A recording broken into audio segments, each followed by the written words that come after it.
Oh no, just Mikey is in the chats? What do you mean? He just responded to character creation. Oh, he might be busy. Still.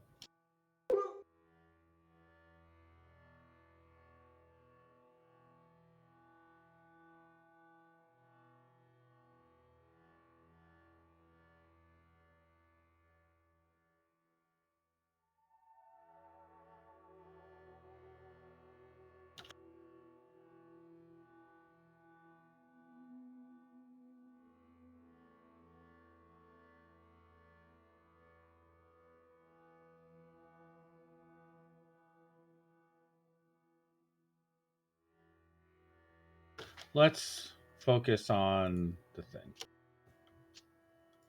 So, several assassinations are being carried out by members of the Aqua group. They've been sort of coerced or even strong-armed into a plot. Set up, initiated, proposed, and facilitated by a figure known as the Antichrist. Enya, you have been on a bit of a drive in a beat-up Sudan, probably a 2070 model, something rural, likely taken from a local farmer or industrial worker, with sketchy plates and really non-traceable information on where it even came from. This dusty, beaten up, brown box on wheels has the markings on the side that means it's passed through checkpoints meant to look for radioactivity among the contents of the vehicle. Those metallic stickers and indentations are unremovable from the modern vehicle in this day and age. Trying to scrape them off makes it look obvious that it's been damaged, and trying to fake one, forge these credentials back during the days of World War IV, was an offense punishable by a long-term imprisonment, or sometimes at a military checkpoint. If you were found to be in a suspicious vehicle, they would skip the paperwork, and vehicles just like the one you're in would instead be riddled with bullet holes, as the guards decide it's not worth the effort and to just write it up as a mistake.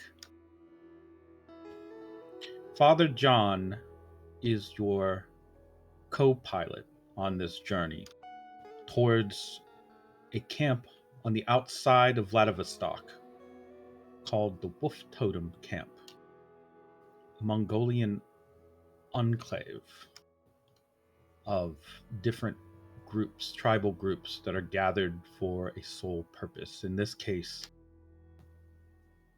the general most notorious among the Mongolian population that now inhabits the Red Kingdom, General Nordwind, somewhat retired now, an elite guard for the president, has decided to finally get his daughter married to somebody, and he isn't sure who.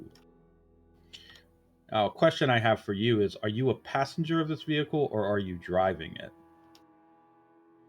I don't imagine Father John would be any more familiar with the place, so I guess she can be driving. Fair enough. Your cover story with Father John is, well, that you're human, and that you are his translator here, as the Mongolian peoples that inhabit this area have come to live here or move through this part of what was formerly Russia, are also those that have been recently interested in conversion to Christianity. He is dressed in an old style minister's outfit, complete with white collar and black shirt, and blocky glasses. His normally long hair tied back. It looks wet sometimes and limp, like he's just come out of a shower, though it always looks like that. And the longer you drive with him, the more you feel that despite the wet look of his hair, he seems like a man who's been dried out. His skin seems old. You've been around older humans before, no doubt, but this one looks particularly weathered. How often do you think you try to make conversation with them? It's a several hours long road trip. Oh, probably tried to strike a spark of a conversation a couple times. You want the RPG like video game NPC list of conversation options? I mean, she'd probably start off with um that he's one of the older people she's ever met, like humans. His response to that would generally be something along the lines of, "Well, thanks to you and yours, we tend to have a shorter life expectancy these days. Oh, I hear some people are planning to live till they're 120 or 130. Who knows?" Would you say that you've led a pretty long life? Too long, likely. Well, to be honest, I probably should have eaten it a couple decades ago. How's that? Were you in the military or something? God's army, on the moon. He points up. There was an incident. Vampires it started to take kids off of the streets, and not just like some kind of cult of like dark and edgy kids, but real live vampires. The kind you could burn with holy water, which I did, trying to protect those kids from getting taken. And well, some of them I did see again, resurrected. Wasn't pretty, actually. Huh. Would you say that that's where you've done, maybe, in your mind, the most good?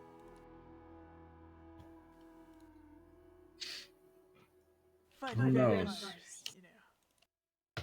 I mean, people have done worse with more than I did with less. So yeah, maybe somebody will look back and think that was a good thing, or maybe one of the people that were saved might remember something about a Father John.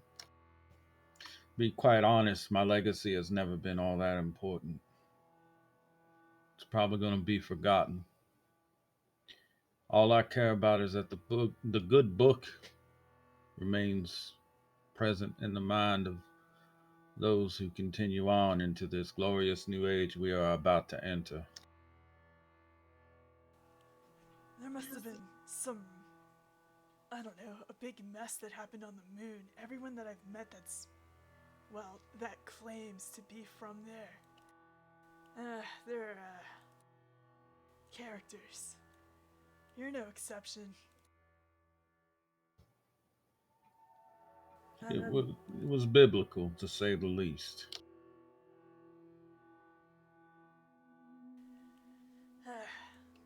What's your... Well, do you get any sort of intuition or anything? Do you talk to God and get an idea of maybe what's ahead for you? How does it work? What do you do when you pray?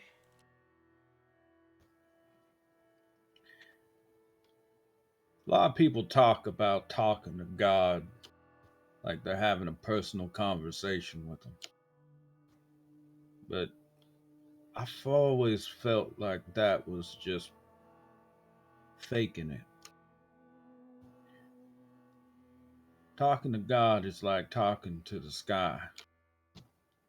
It's this huge thing that you're beneath. You look up and it's there, and You look left and right, it's there too. And even when your eyes are closed, you know the sky is there. It's always there. Talking personally, one on one to the sky is a big ask. No matter how powerful and mighty you might be as a man or a woman, the sky has no obligation to talk back, and even if it did, what are its words but wind and storms and rain? So, when I talk to God, mostly it's just shouting and hearing my echoes off of the distant mountains. Well, I know He's there, God. I just would never imagine myself to be so arrogant that He would speak in words clearly, one on one. No God really ever could, of course. So, you think God is up in the sky? Oh, you weren't listening to a single goddamn thing I said. You said it's the sky and it's everywhere. Not literally. Oh, you people from the sea are like children. Hard as hell, though. It's like if you gave a kid a handgun, body armor. Sure, he still likes his Saturday morning cartoons, but he'll kill you just the same as anyone else. So, you don't think that there's God in the ocean? Theoretically, there could be God in the ocean and the sun in space within the fabric of time. Are you asking in particular for your own religious curiosity? Well, you seem to have lived a pretty uh, rich life pursuing that sort of thing. Just thought I'd pick your mind. It was a waste. A whole waste of time. It really, really was. Is that what you mean by shouting? You just end up shouting, you said. Talking to the sky is just a waste? No, 100%. The sky would move on even without me. In fact, I remember reading about the idea of a sky burial. Tibetan thing. Uh, the dead are just chopped up by their friends, loved ones, and left out in the fields for the vultures to eat. Because that's all the body was good for, or is good for. The spirit is left. I thought that was one of the most beautiful things I'd ever heard of. Just sounds like the natural way to go to me. Natural way to go, yes. But more importantly, the natural way to let go. Know what I mean? Well, a dead body's gonna go to waste if nothing's gonna eat it. Damn right. And I figure that's probably what'll happen to humanity if we don't catch God's favor and have Jesus Christ himself come back. We're gonna be the bones left out for the vultures. And that'll be that. I wouldn't want my meat to go to waste, so suppose if I die on this little mission of ours and you're peckish, well, this is my body. You may eat of it. Don't you want to live to see, I don't know, another 20, 30, 40 years? I don't know how long you're gonna live, but... He tips his sunglasses down and looks over at you. What the fuck for? To do more work, right?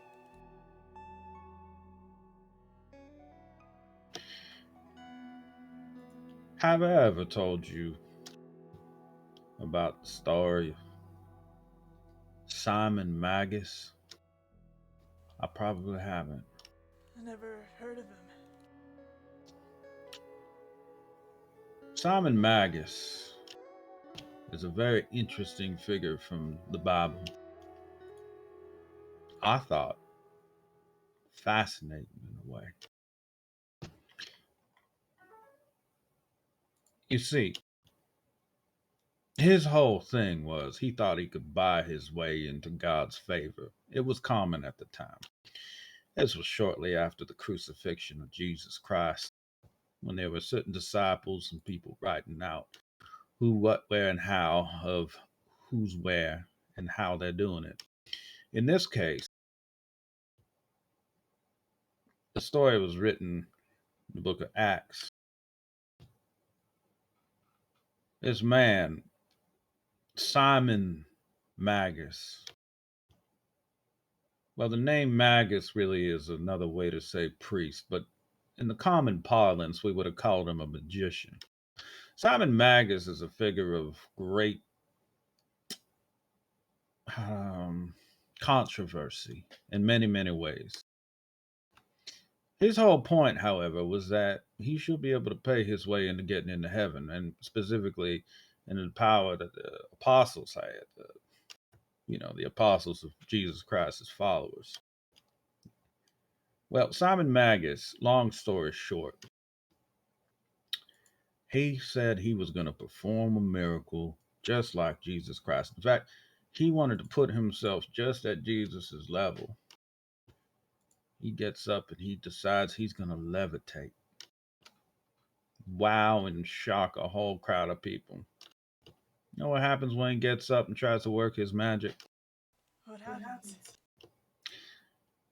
Simon Magus fell and broke his goddamn legs Huh. like a fool. It's humbling. You would think. No? Oh, it depends on who you ask about it. But according to some conspiracy theorists, of which there are likely not many anymore who care to talk about the subject, Simon Magus might have been one of the first popes, if not the first pope of what we now know to be Catholicism, but back then was just regular old Christianity. There are conspiracies that he was a man who just did possess some power and influence and that was involved in some Gnosticism, but the point really comes down to the fact that even an imitator can get onto the reins of power and structures of religion and just take over, dictate what really goes where, how, and why, and not of no importance. Also, what gets left out, likely to be anything involving who he really was or what he really did, this Simon Magus figure. In fact, the name itself may just be fake and likely is. After a certain point, the narrative just gets controlled by whoever gets the authority to control that narrative. And they write the destinies and faiths of billions of human beings at this point. And just imagine for a moment. You say you're going to perform a miracle, like one of them yogis or whatever from Kali kingdom there. Heard of them? And you go to float, you break your legs in front of a bunch of people. You say, no, no, no, I won't have it. I'm going to rewrite my history. I'm going to rewrite this story. I'm going to do all the PR I can. Then you just pull it off. Nobody's any the wiser. And you're a very powerful individual. So what do I really give a shit about how long I live in a world where that sort of thing can just happen? Truth of the matter is, the only reason he got away with it was because Jesus Christ wasn't there to personally kick his ass. And the only reason anyone gets away with anything in this world is because Jesus just doesn't personally come down and whoop them like he should. And leaves it up to a handful of people to just, I guess, hand out whoopings wherever they want. Otherwise, I don't know. You get more Simon Magus taking up positions of religious authority. How did we even get on this subject anyway? What were you asking me exactly? It doesn't matter anymore. Hey, what are we going to this village for again? Oh, this fellow Nordwind that we're gonna bump off. His daughter Sarah is a recent religious convert to Christianity. Apparently, some friends of hers decided they would start going to church and passed around a rumor that praying to a certain saint would give them a bigger bus line. So she fell for that hook, line, and sinker. Although it looks like he starts flipping through a few papers. Correspondence here makes it seem as though that would be something she would deny. When it comes to selling religion to certain people, they look for the simplistic things. That's where you really get them. Hungry people want to eat, poor people want money. The young lady just probably just wants to look a little bit more ladylike, I suppose. Now, I won't fool you. He folds up the papers and puts them away. Praying to Jesus isn't going to do much for anyone's figure. I should know. I pray for a chiseled set of abs at least once a week. Just isn't happening for me. Too old for it, I suppose, and probably just don't eat clean enough. But that will be our particular end for this mission. What do you say to a girl who's praying for something simple and ends up losing a father to a supposed man of God like myself? Seems to be a weird way to answer a prayer, huh? Oh, that's a terrible answer to a prayer. Yeah. So you're just here to officiate some sort of. This just all seems like a show to me. It does, doesn't it? Have you ever questioned, even for a moment, what a narrative is? I think about it a lot. Well, everyone seems to have their own. And then there's an overarching narrative that we all have to agree on. That, I don't know. I guess I didn't really put too much thought into that. Think about it for a moment. Think about what I just said about this woman. She wants a bigger bus line, so she's turning to. Jesus, right? Yeah. What if I told you that she was praying to save her mother from cancer, however? It changes your perception of her, doesn't it? It She does. goes from being shallow to selfless, wanting something from a higher power. What if I told you she was praying for the death of another female friend of hers, someone she felt had wronged her? What if I told you that she was praying for an end to war or world peace, or she was praying for something other than something shallow and meaningless? What if I told you she was just praying for the sake of praying, or praying for death, that she be released from this world of torments and pain? All sorts of different things spring up when we look at the motivation behind the prayer. The narrative itself largely remains intact in a way. She does pray. The why seems to change everything about the act. And yet, does it necessarily dictate the outcome? That in between, that narrative between the cause and effect, it exists outside of the fourth dimension, time itself. Narratives alter things in the past and can alter things in the future, and no force ever needs to be at all used to do it. The justifications for war, the reason someone has a name, the or anything really, even murder. You know what I mean? There are a lot of things in play at all times. Uh, there, there are things that are on the fringes of what we can, well, interact with. Obviously, we have samurai doing what I would call miracles. Uh, Basically, I don't know what's going on, and I'm not really sure what you mean by this whole narrative business. You'll probably get it when it's too late. I told you about the story of Simon Magus just now. I left out one part. part that I happen to be personally aware of after tracking down a holy man in Guadalumpur.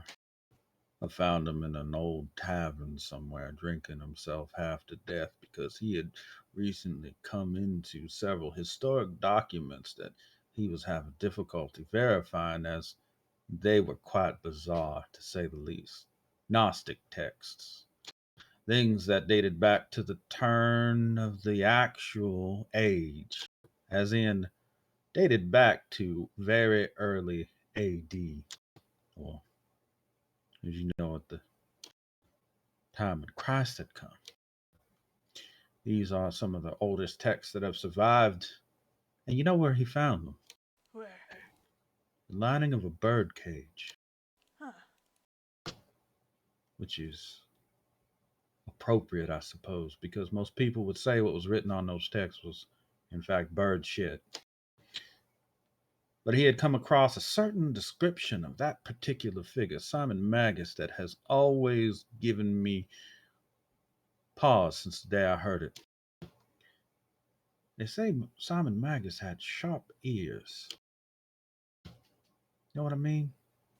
Like it wasn't human. I always thought that was weird. There's no mention of anything like that in the Bible, you know. Hmm. Think maybe he was a vampire? A vampire? Oh, he claims to be a magician. Tries to. Oh, wait, a vampire should be able to levitate, actually. What do you know about him? Have you ever run into one? No. I'm assuming based on stories I've heard. He snaps his fingers and points at you as you're up. You see several of these like houses, these strange huts, elevated huts. When you say stories you've heard, though, he snaps his fingers. Narratives. But no, I don't think he was a vampire. Well, what else has pointed ears? Could be. Elves have pointy ears. Or supposedly in art they have them. Oh. Well, in my mind, elves come across as so light. Like I could easily picture one floating up. Definitely, maybe not breaking his legs on the fall. I picture them to be pretty brittle, too. I don't know if Simon was an elf. Well, I don't know what he was. Could have been an alien, actually. I hear they have pointy ears, too. Or it could have been a werewolf. But I doubt that part. There's nothing about him going crazy or anything. Just saying. Got me to thinking. That's all. Yeah, alright. I'll take what you said about narratives to heart. I'm sure you won't. I'll try.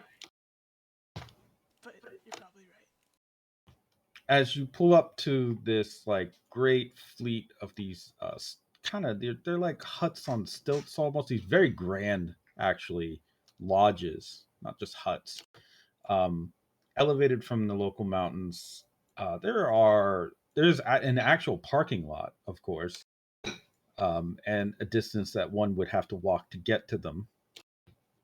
Once you park the vehicle and walk out to that, you and Father John are well on your way, along with a handful of stragglers. They are dressed in traditional Mongolian clothing. Some of them are just in blue jeans and jackets. There's a few that are dressed very nicely, and there's a few that look like more commoners than anything. But all are gathering here at this space to pay respect and well wishes to a man who is likely nearing the age of his retirement. Surrounded on all sides, really, by a fleet of individuals in masks and feathery cloaks, is this figure known as Nordwind. He is not making much of an attempt to hide himself. In fact, he is very much in the open, sitting on a small, almost stool in the middle of an circlement of torches. Though the sun is still out, it does look quite bright as he sits there. His general demeanor is one of, it seems, arrogance as he watches people come and speak and plead their case. As Father John had said, this woman beside him, who stands in a rather elegant set of robes and scarves, is a woman named Sarah. And the people that are there seem to be pleading their case for her hand in marriage. There are many, many different people that are here, either in line or preparing to go up on a small stage so that they can do exactly that, so that they can give some kind of speech or say something and get this woman's basically okay to, well, get married. So it's like a bid. Yeah, and there's at least like 20 of them there. I wonder if it's Nordwind that gets the final say, or if it's her. But it's definitely a question that you will discover the answer to, I suppose. For the first one that approaches, the two of you, these potential suitors, see this man. He just looks pretty plain. He's got a very bald head. And the first thing that Nordwind says when he sees this man is, "Oh, bald." The man stops, and Nordwind strokes his chin. "Too bald. Where is your hair, bald man?" The man begins to sweat and then look around for a moment and then steps closer to what looks like a microphone. Looks more like a hand holding a skull that is placed. It's like a very strange stylized microphone, and says, I went bald in my early 20s, and I shave it, but I don't see how that." Nordwind holds up a hand. "Too bald. And if one is bald and cannot find a wig to wear, scalp your neighbor and wear his hair. If you are bald in these mountains, your head will be mistaken for a rock, and an eagle will drop a tortoise on it. Did you know that's how a famous person died? Was it Plato? Socrates? One of them. Either way, too bald for these mountains. You may go." The man just kind of seems uncertain until several masked figures just come and shove him along. Nordman adjusts himself. "I am going to turn 100 soon, Sarah. 100 years in this world. 100 years. You are now turning 19. You will be 20 soon enough, and then 21 and 22, and so on and so forth. So if you could kindly, before I turn 100, give me at least one grandchild. I'm only asking for one. It doesn't have to be twins or triplets. One teeny tiny baby. So I can look and say, there it is. A grandchild." Sarah, politely bows her head and kind of tries to hide what she's saying. So, but you can sort of make out that what she's saying is you already have 12 grandchildren by other daughters. And then you can see Nordwind, he looks a little outraged. Doesn't matter. Doesn't matter. One grandchild, please. I am ordering one more. I think it is reasonable. He folds his arms. Sarah sighs and just looks back up at the potential suitors. Who will be next? Would be Mr. Worldwide? Or will it be Lyra Focus?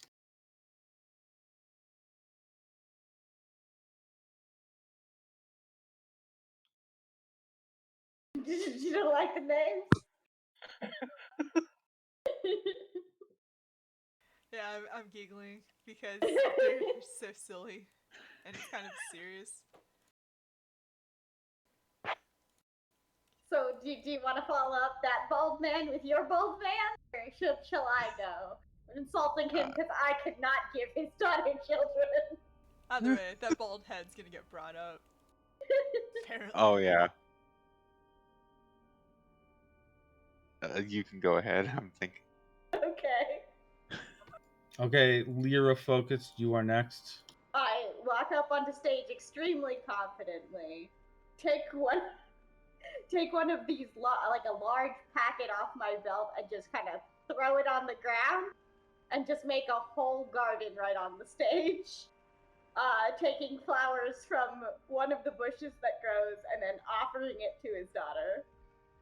Nordwind leans forward and strokes his chin. Could this be a master of ripple, perhaps? The daughter takes the flower and looks at you, Lyra, oddly, and then looks at her father. And then looks back at you, Lyra. I am in complete armor, so I give her a little like up nod and just I guess a master of growth. They do call me Sunlight Class. Lyra grabs onto you. I'm sorry, Sarah grabs onto you, Lyra. Yeah. And then says, I choose him. Nordwind looks shocked. What? Already? There's not been a word said, really. This is only the 6th one today, Sarah. His armor is acceptable, and he is not bald. Like, he points slowly over towards you, Mr. Worldwide. But still, we do not know much about the family, the finances. Don't you think it's a bit much?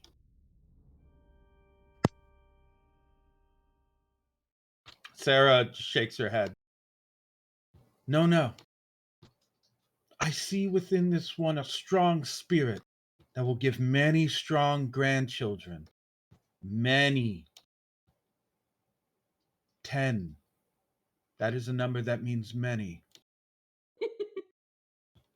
Nordwind he folds his arms and leans back.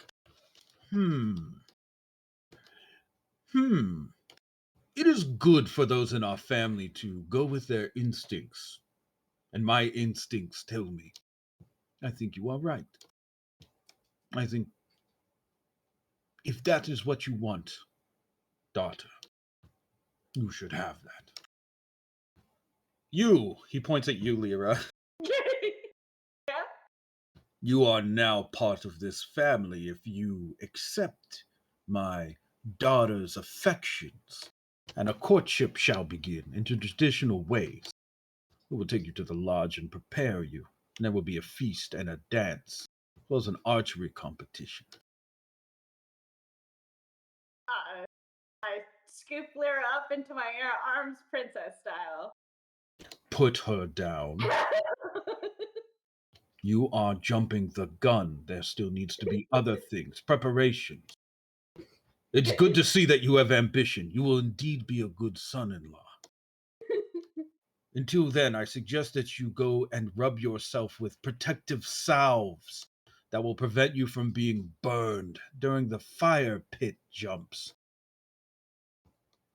I presume you have never done a fire pit jump before.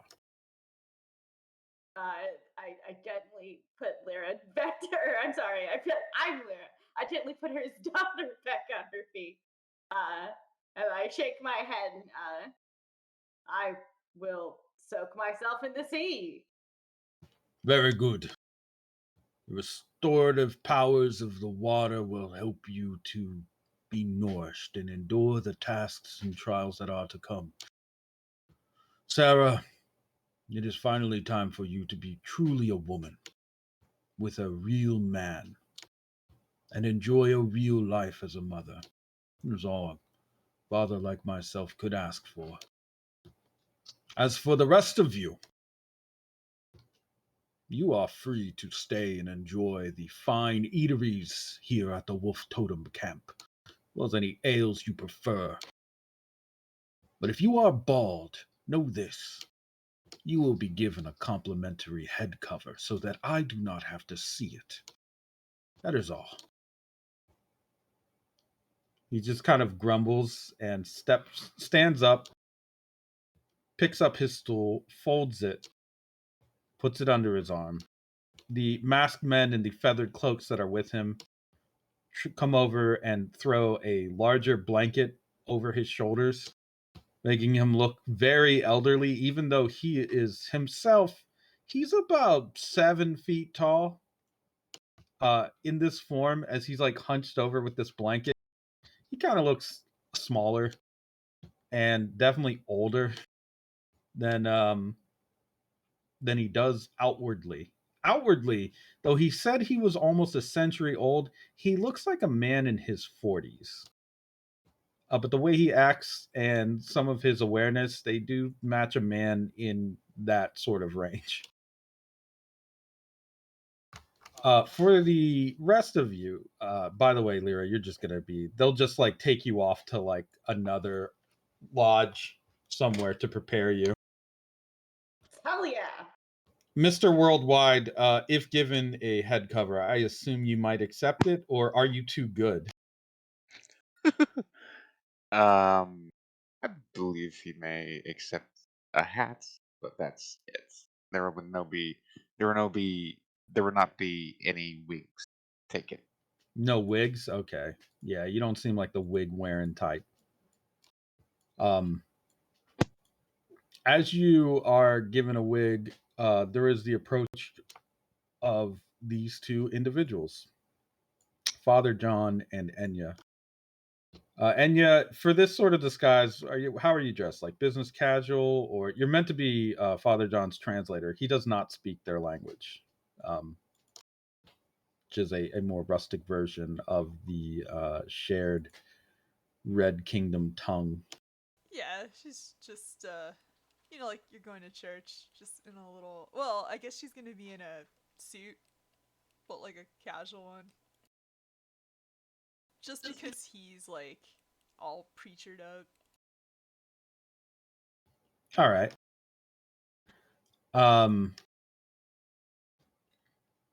That's fine. Mr. Worldwide, what are you gonna do now? You didn't even get the chance. You didn't even get the chance to take a swing at marrying this woman. What's that do for your confidence levels? You still good? You still trucking? I mean, I believe he's. Well, the lady did already accept, and it did seem fair. And by all hospitality rules, he must obey the host uh, opinions, even if he disagrees with them vehemently. All But right. he will truck on. Some of these men, these shamans that are with the with Nordwind, seem to have, well, they don't exactly like you or your presence. Behind their strange desiccated animal masks and furs and feathery cloaks, you can see the hints of what look like older people, older men and women that are very dried out, almost leathery in the holes that you can see in their mask. Um, they seem to give you no hostility, any of you, with the exception of maybe Lyra, who they treat rather roughly. Um, Lyra, the more they prepare you for this wedding ritual or this suitor ritual, this courtship, as they call it, um, the more you're going to start to notice certain things, um, such as the lodge where you are being taken to prepare you is, um, how do I say this, decorated with human bones. Animals. And the leather that's used in some of the craft work here in this camp looks, well, some of it still has tattoos on it, is what I'll say about that. Well, she'd be just as grossed out if it was normal animals. So, she just sort of sneers at it all. Mr. Worldwide, it's also worth noting that as you are continuing to drink and eat, one of these masked shaman people offer you a complimentary moisturizer Ah, made from oils harvested locally. hmm. He will consider it and then go, thank you very much. Would you like a drink? And, he'll kind of offer a drink in exchange for the moisturizer. The shaman will decline the drink. It is for you to have this moisturizer. You want to make sure that your skin doesn't dry out too much from the mountain air. It can be a problem if you are not from this region. The cold dries and cracks the skin, and skin, I think, is very important. It must remain supple. Very well. I will take this moisturizer gladly. The shaman begins to touch your face and head and squeeze like pieces of skin, just little patches of skin a little bit gently. But you can sort of tell that on the back end of their fingers are retractable claws. So you can see sort of the metallic tips of them, but they haven't done anything yet. They're just like kind of touching and pinching at your face rather rudely. Um, the one in particular that's doing this, the one who gave you the moisturizer, says, very young, very good. Yes, eat and drink to your heart's content, and stay moisturized. That means do not drink too much alcohol without water to hydrate. And if I do not see you drinking water, my friend, I will have to insist that you do so for your health. You cannot stay at a party like this if you cannot stay hydrated. You will overdrink and vomit. It's not an issue, but I will take your recommendation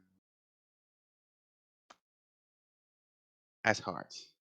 There is one more thing that we wish from you. Yes. Though you are welcome to stay as a guest at this camp, you must not at any time ask questions that we feel are uncomfortable, such as where we get certain materials or where a certain person has gone. There are many different lodges and corridors and secret tunnels in this area. They are a part of how we have lived here for many years. And it is a matter of, we will say, faith, spirituality, that these burrows and dens remain a sacred thing. We have in the past had parties of people that come and one friend goes and has to use the restroom. And then the others say, "Where are they?"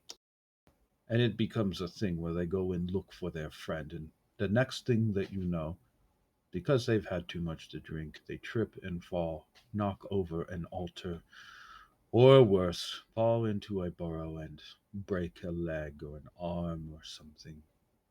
One person nearly died, back injury, very serious. So we only ask that you stay in the well lit areas with the people you're supposed to stay with, and that there is no issue of searching around or becoming curious. We do not like curiosity much, unless you are curious about, of course, our traditions, in which case we will speak at length about them. I am curious about your tradition. They intrigue me.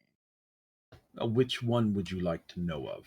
I can speak on one, but then I must probably tend to some of the other guests. The bald man from earlier that was not you has become very upset and is threatening to give us some sort of negative attention on social media. What question might you have? Your name is Mr. What? Mr. Worldwide. I'm well known among the Holovid scene. Um, my question about tradition would be, what are your hospitality traditions here? If you are offered a drink or a plate of food, then you should accept. Though if you are not hungry, do your best to eat as much as you could of it, and say that you will give the rest to someone who needs it more. But you must compliment the person who made the food first and foremost by tasting it. If you are unable to give the leftover portion to someone who is truly in need, then you must do your best to preserve it either by refrigeration or other means. Salt it and dry it if you must. If you are given a drink and you are not thirsty, then you should use it to water something or to give to a thirsty person. If you are asked to leave, then you should merely ask if there is anything else you may do before you do so. And if you are invited to something, it is well within etiquette to be there within 5 minutes before it is to begin. An early appearance, but never late. If late, do not come at all. Instead, give a politely worded reason when next you see the person that you are supposed to meet. Is there anything else that you would want to know? I think that covers everything. Good. He hold the shaman hands you a black apple. This is for you. He will take it, of course. When you hold the apple, you can feel something buzzing inside of it.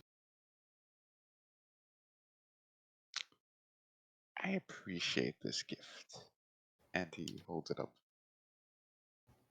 Yes, now with the rules of etiquette that I have just told you, what do you think that you should do with it? Hmm. Since it is food freely given, should I not partake of it A if I am hungry? bite. Yes, indeed. Go ahead then. Take a bite. He will go ahead, take a bite. The shaman puts a hand on top of the apple and stops you from taking a bite. That was a test. You do not have to eat this because it is not food. But I appreciate your adherence to what you have been told. If it is all right with you, I would like this back. Of course. You may have it back. Of He, course. he takes the apple, and then you see him nod to a group of other shamans who all nod in return. He turns back to you, Mr. Worldwide. Good. Enjoy the rest of the very edible food that we have. It is guaranteed to be delicious, and the drinks will help it to go down. Enjoy your time here. A new age is to arrive. It is good To a that new people age. listen. Yes, to a new age. You see him grab a drink and raise it to you, and then the mouth of his mask opens up with these very sharp, jagged teeth inside, some of them broken from whatever animal he has taken this from. Behind it is a human mouth, leathery, lips dry and withered. He drinks from this cup and then closes the mouth of his mask, bows to you, and walks away. Mr. Worldwide will, of course, return the similar gesture in as exacting a manner as possible and take his own drink. So, Mr. Worldwide is a supernatural being, correct? Yes, I imagined him as kind of half fey a little bit. How familiar is he with, I guess, creatures, spiritual creatures of any kind?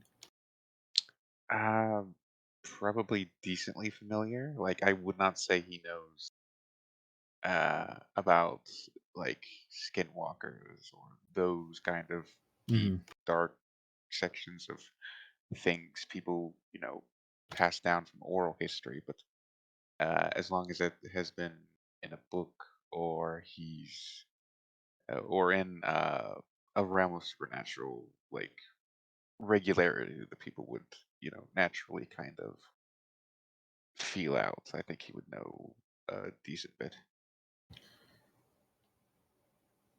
The world of what is that that is Fey is a little bit different from, I think, what we know. But I will say that um, if you are a character that is quote unquote like Fey or aligned with that, then you are almost 100% Seelie. You are a Seelie Fey. If you have spiritual connections to this world or supernatural parts of it, then the part of that world that you are connected to is the Seelie one. However, just as you are Seelie and that term exists, unseelie things exist as well.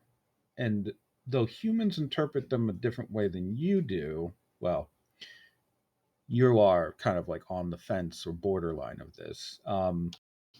There are many things about this camp and these people that you have either heard of resembling or maybe even at some point likely briefly encountered resembling like unseelie things, or in this case something that is unnatural and almost antagonistic to life, uh, though it may not be exactly unseelie. And this is not exactly a fey matter. Some of these things in this wolf totem camp do have that air of death, is the only way to properly describe it.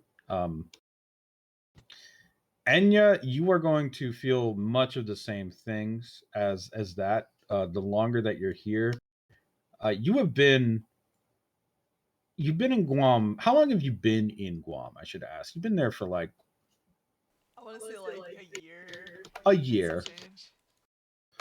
For all of its like faults, and even in some of its like darker little corners, including the House of the Rising Sun, things feel alive for the most part.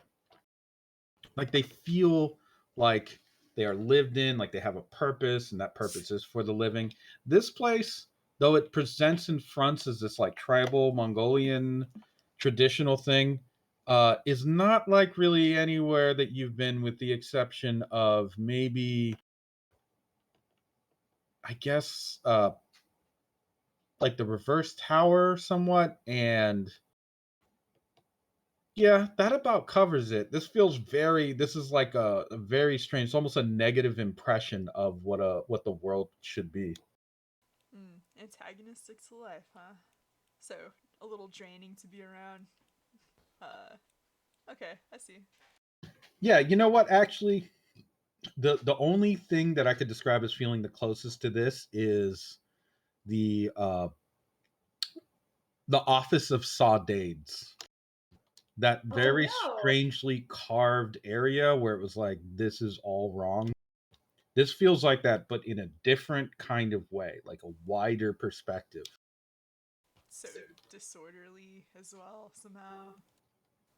I will describe it as while you can see things like people getting plates of food, it looks like mostly like roasted meats, grilled things, um, preserved things. You will see occasionally like a guest drop something off of their plate, and then in mere seconds, a vermin is on it, a fly is on it, a worm, or even sometimes, even though it's only a thing's only been on the ground for like 60 seconds, it will be covered in maggots. Okay, so life can thrive here. It's just in a unsettling way. Yeah, it's like a way faster conclusion than should be, and it seems like forms are, I guess, under attack just by being here. Like the form of anything living is under attack by other forces as soon as it steps in.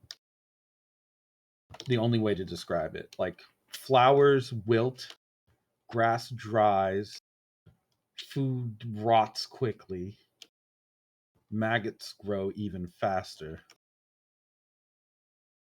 And you your concentration is broken for a moment because as you notice these things, you hear a very loud belch, and the source of it is Nordwind. Great. Everyone around him covers their face and looks away as he belches. And then he simply claps his hand on his chest and says, I don't know, I'm fine. Too much beer. Enya's gonna glance at the wristwatch, I think it was, that Leroy gave us all. Yeah, How much time before we're supposed to off this guy? an hour. Okay. Ooh. So he's currently just drinking a bunch right now? He is. Enya's going to kind of to the side talk to Father John real quick, just like real casual. What do you think the chances are of him drinking himself into some sort of nighttime, uh, beddy time, if you catch my drift? Father John just goes to take his sunglasses off. Um, he coughs into his hand. uh, I can't say to be honest with you, but I don't think that's gonna happen. He's an old timer and drinking a lot. His record says he's resilient. I'm sorry. I think I'm allergic to something in this area. Like my throat's closing up. Uh, getting nerves? She's gonna, like, pat him on the back several times. Yeah, when you do that, he finally coughs again, and a huge wad of bloody mucus is ejected from his throat. Ah, shit.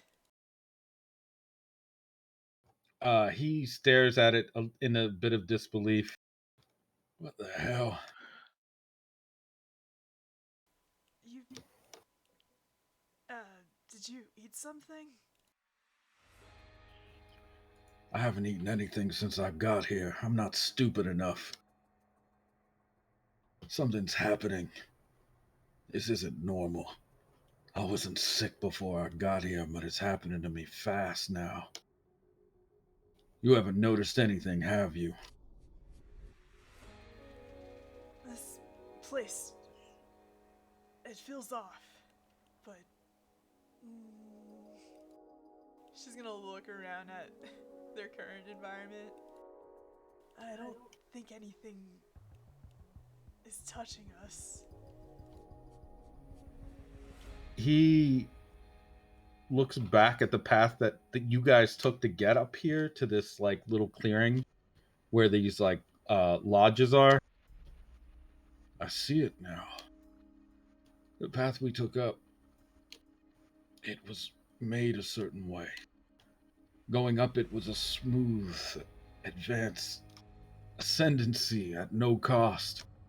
But if one were to try to go back down at any kind of speed other than a slow pace, there are sharp rocks jutting out from the sides of the path, and off the path it's even worse. In other words, anyone who tries to rush away from this location would be cut to ribbons. He looks back at the bloody mucus. This is... I can't put two and two together fast enough. I'm starting to get a headache. You notice he's starting to sweat now, too.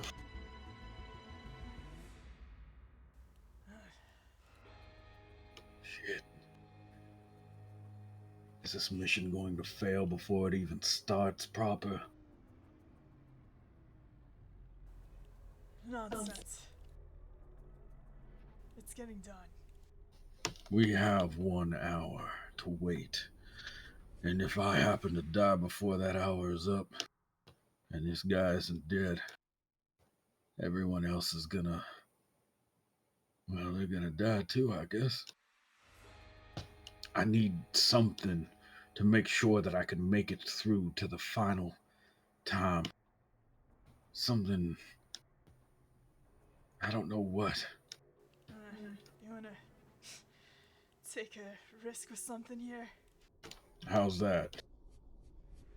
Enya's gonna grab, like, there's probably cups around, right? Sure. She's just gonna go over to a corner and, as innocuously as possible, Holy Diver's gonna come out, and she's gonna pour a little bit of, like, a weird light fluid, and just, like, you know, offer to him. The hell is this? You know, I'm not really sure, if this is a good idea, but it might help. Okay. Give me a power roll, I guess. Passive difficulty 3, we'll say. Okay. Father John does the sign of the cross and then drinks whatever this is down. You can see as he's drinking it, his throat actually starts to light up because it is like what you've given him is basically liquid light. Once he drinks it, well, you can smell something burning, and he starts to sweat a lot. But he starts to look a little bit better than he did before. She doesn't know what to do other than she's just gonna start patting him on the back, like, do you feel better? Is it worse? Well, whatever was in that glass seemed to help. I guess that... what was that?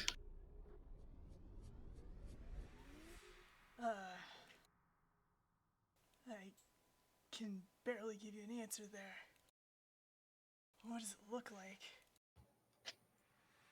It looked like sunlight in a cup. Well, maybe that's what it is. Yeah, you're full of shit. It's probably some kind of magic medicine like they had on the moon. I'd give my left nut for some of that healthcare. Of course, at this rate, I might not have any to give out. This fucking Red Kingdom's about as radioactive as a children's glow-in-the-dark wristwatch from the 19th century. You're the last person I want to bullshit, so if I don't know what something is exactly, I'm not about to blow smoke up your pants, you know? Alright, look. In an hour, even if it's out in the open, this is happening. I know the terms. Just make sure that you don't mess up. Oh, and I suppose thanks for saving my life if that's what you did just now. But I can't be sure. So I'm just gonna say thanks anyway. Think I can do this on my own? No, probably not. Not like those wonder kids up on the moon were. They would swear up and down that they could do anything they wanted. You're just a cop or something. Wonder Kids? Maybe one day you'll get to read about it. I'm not about to be giving them any free press. Maybe you should write a book. He puts his glasses back on. Well, I've got the only book that I need, and then pulls a Bible out of his jacket. The good book. Hallelujah. How many of you have been saved? He starts to make a scene. I'm here to preach the good word, especially to the beloved daughter of this man Nordwind, the lovely Sarah, who it seems is now on her way to be betrothed. Can I have an amen and a hallelujah? One of the shamans, you can hear him pipe up, just says, amen. Amen. There we are. Hello there. You got an interesting costume on. Where I came from, that used to be a Halloween tradition, but you folks do it all year round. I have to say, I like this place. Vladivostok and where the hell? Oh, right. And I love Mongolia. You know, when I get takeout, one of my favorite dishes is Mongolian beef. How do you folks do it? Mr. Worldwide, this man that is talking very loudly is perhaps being offensive to etiquette. Do you, as what is your nature? Would you help him not offend people, or would you simply take a lesson from his offenses and do better from his example? Oh, he would. He feels just kind of personally a little bit insulted on behalf of whoever is being insulted currently. It's just not right. And who's doing the insulting? Like, shh. This guy, Father John, he looks like a priest or preacher, a minister of some kind. Mr. Worldwide probably is going to approach and just. I think perhaps a kinder tone is deserved for the words you are spewing, Father. Well, what could be kinder than complimenting the people on their fine cuisine, I wonder? They offer it freely. If you do not want to partake, just follow their tradition. Oh no, I love the food here. As I said, the Mongolian beef is really good. I would also like the. Are there egg rolls here? You see one of the shamans bristle, and you can actually hear metal clinking beneath the robe. If I may, I suggest not insulting your hosts for the evening. What do Uh, you mean insult?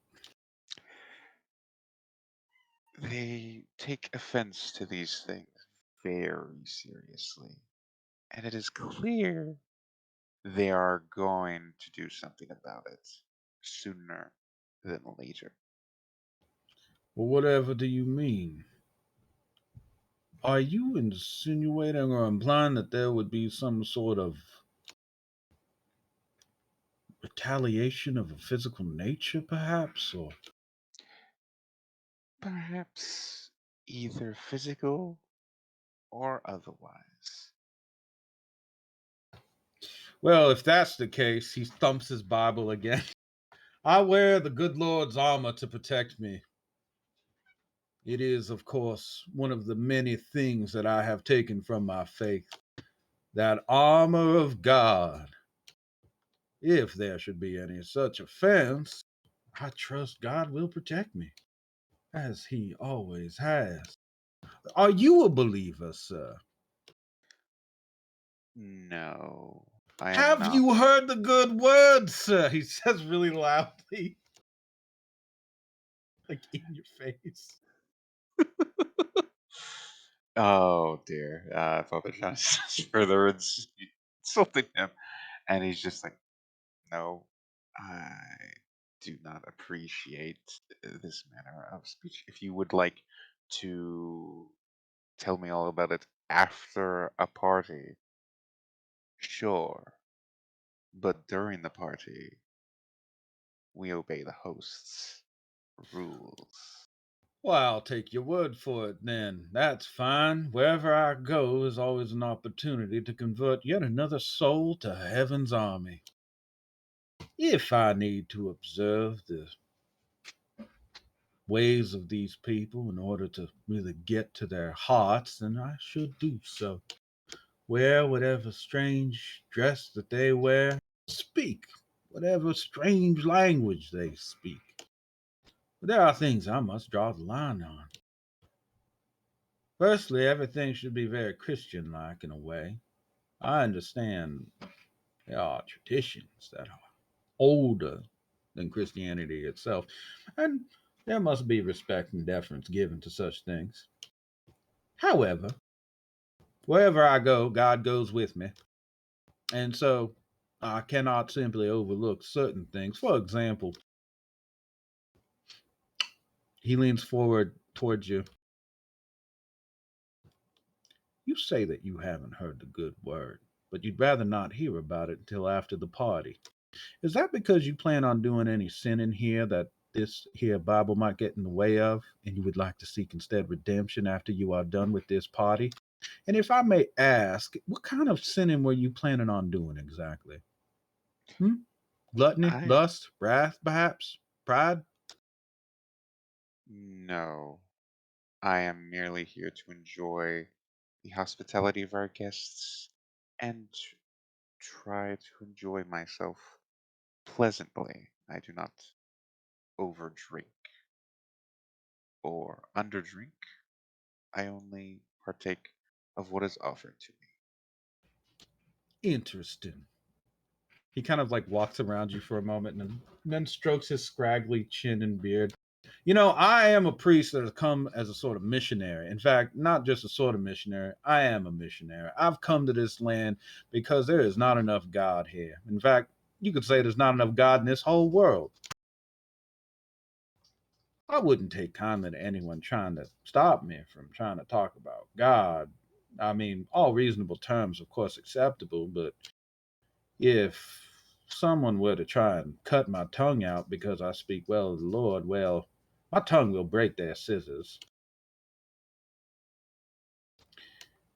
You understand what I mean by that, don't you? I mean to say that, should I wish to preach, it would be difficult to stop those fiery words from issuing forth.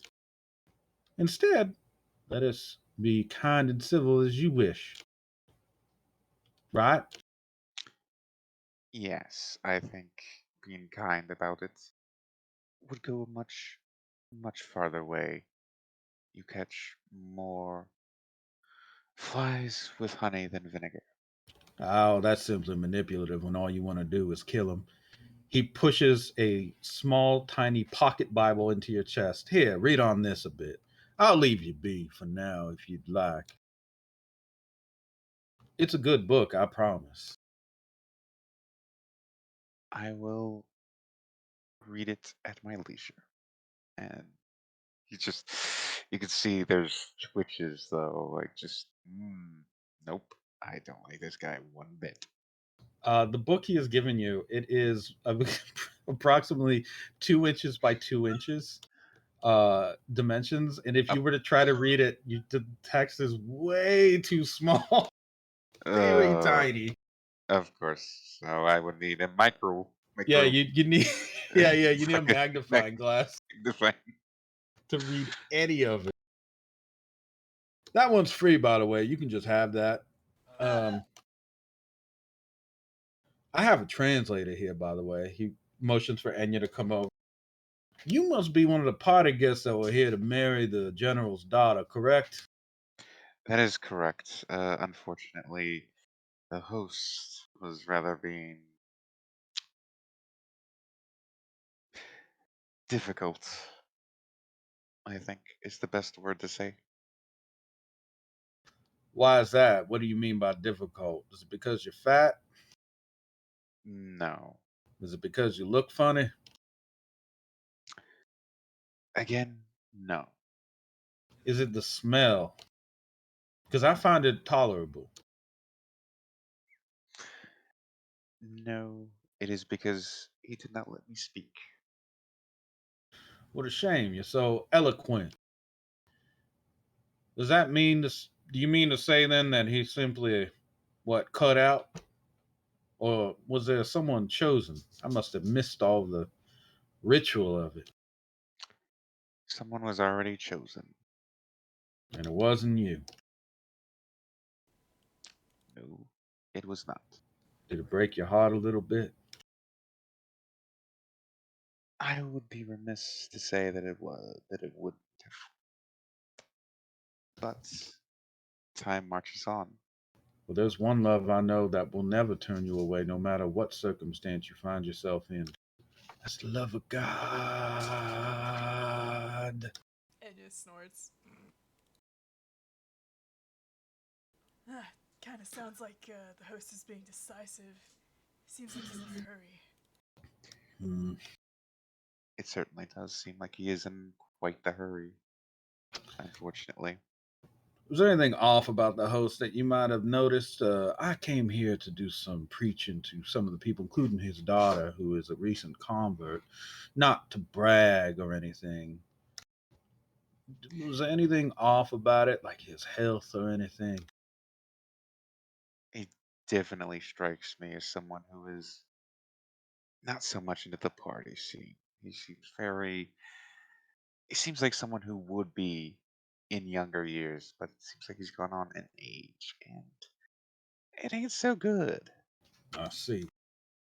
Well, then, I think perhaps we should get to know some of the people around here before we go off and talk to the big man in charge, or his daughter. I was thinking about doing a little exploring, actually. Hmm. Okay, don't get too far. I don't speak a word of this language, this strange, what is it called? Kiakton, I believe. And it doesn't even sound like any of the tapes I listen to, so, oh, I'm afraid I'm just out of luck. As long as everyone speaks English, which is what these Bibles are printed in, then I'm doing okay. But when we step out of that, so I know a little, you know, un poquito español, and that is all, man. Just a little touch. Un poquito means it means a little bit, by the way. It means a small amount. I don't know if you speak Spanish or la español. Uh, had to pick up a little because of Guam. Yeah, you know what? I'll just go to the restroom. I'll be right back. Sure thing. Don't get lost or fall in. Oh, you're probably a good swimmer. You'll be fine. Are there free drinks around here? I happen to notice you holding one, my friend. Ah, yes. Would you like a drink? To start, sure, just the one. I could be bothered to enjoy a little bit of the blood of Christ. That is to say, I hope they have wine. Of course. And he just offers it over. He drinks it down without wincing, and it's like water. He hands the empty glass back to you. Well, that's a good, refreshing drink.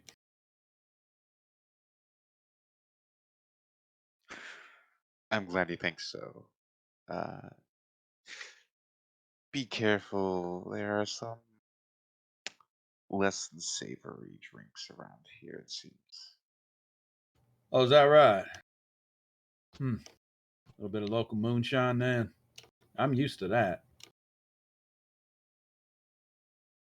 A lot of local moonshine, I'm afraid. Seems the hosts don't always quite know how to handle a party.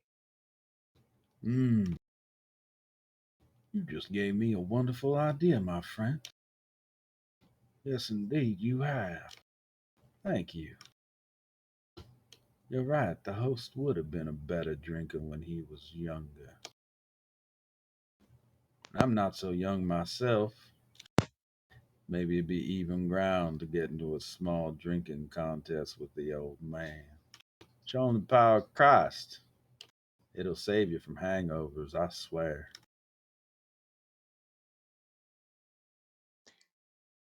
Good luck. It seems he is often sequestered away, although asking where he is against the hospitality rules. So if you wanted to get close to him to get that drink, you might have to do a little bit subterfuge. Hmm. Give me a wanted drink roll. Okay.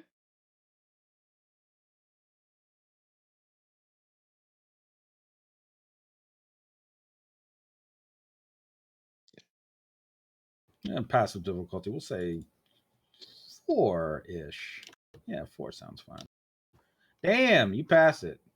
Your rules and your general air of etiquette and respect of it, and in particular, because it's relating to drinking and your information that you provided to Father John, technically can give him an advantage here. And because you did not offer it maliciously, we'll assume that it is a benevolent boost. You may have saved him from offending the host here.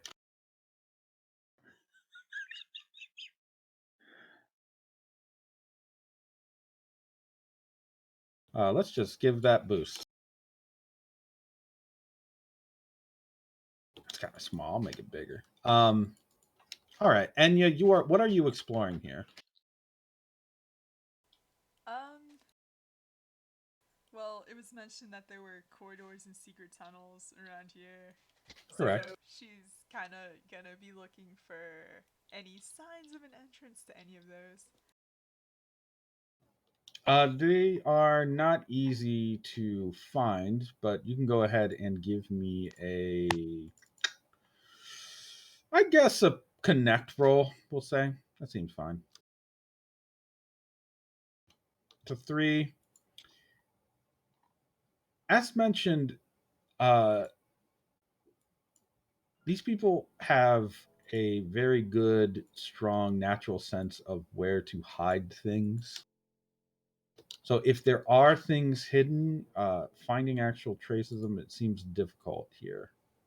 Um, you do notice as you were searching around this area, this very wide open grass area beneath these elevated lodges, there do seem to be some signs of movement, foot traffic, but you can't read much from them because some of them have multiple sets of footprints, some of them have multiple tracks, some of them stop and then pick up like way further away than they should, as if somebody jumped.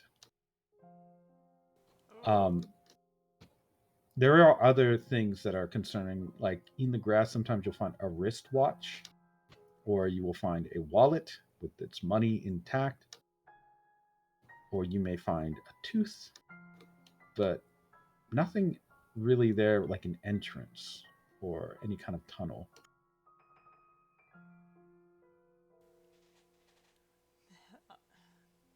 Could it be hidden behind some sort of enchantment? Uh, is there any way that she can gauge how many of this guy's, like, guards are around? Like his crew, basically? It would probably require you to take a little bit of time to scout, um, but you can do it. Go. You can give me a speed roll if you'd like.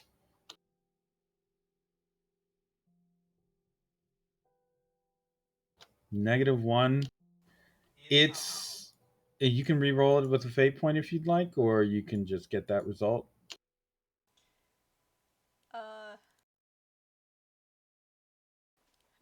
she'll just head back for Father John, I'd say. You will see that as you were looking for them, you'll see that some of these masked men walk from behind a corner or around a building. But then two of them will walk out when only one went around, or one will walk around a corner and then they're just gone. And it seems like you have seen the same guy 3 times walking outside, walking through a doorway, for example. But then, how is that possible? Something is very strange about the alignment of this place and the setup, and your initial feeling of it being close to Sade's office may not be as far away from the truth as you imagine. Um, there is another person, of course, that is here at the lodge, which is Lyra.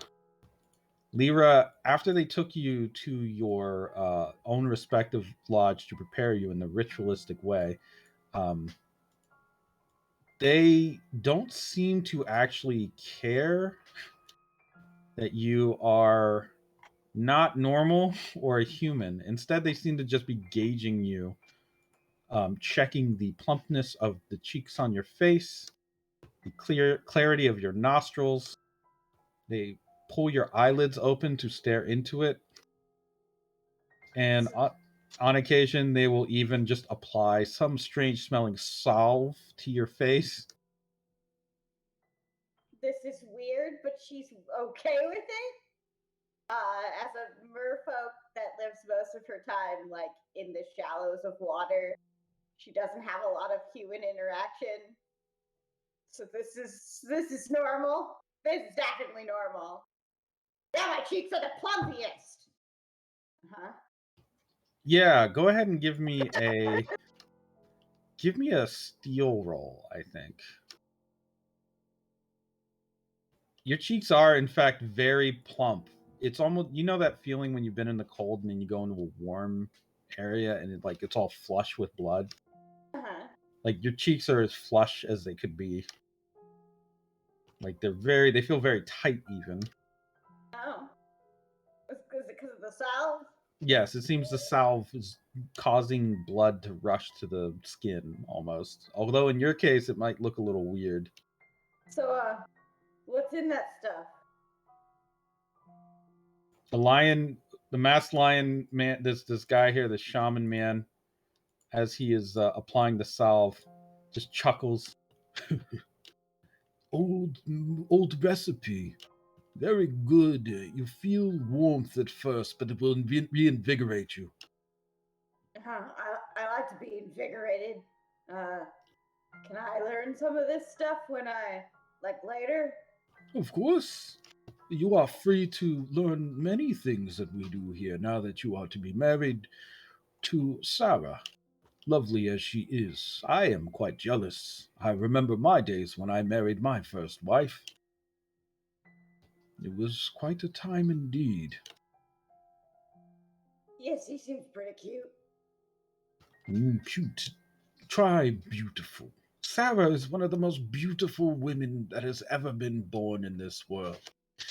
You know, the other daughters that Nordwind has had have all been beautiful, but Sarah is the one that benefits the most from his unique diet.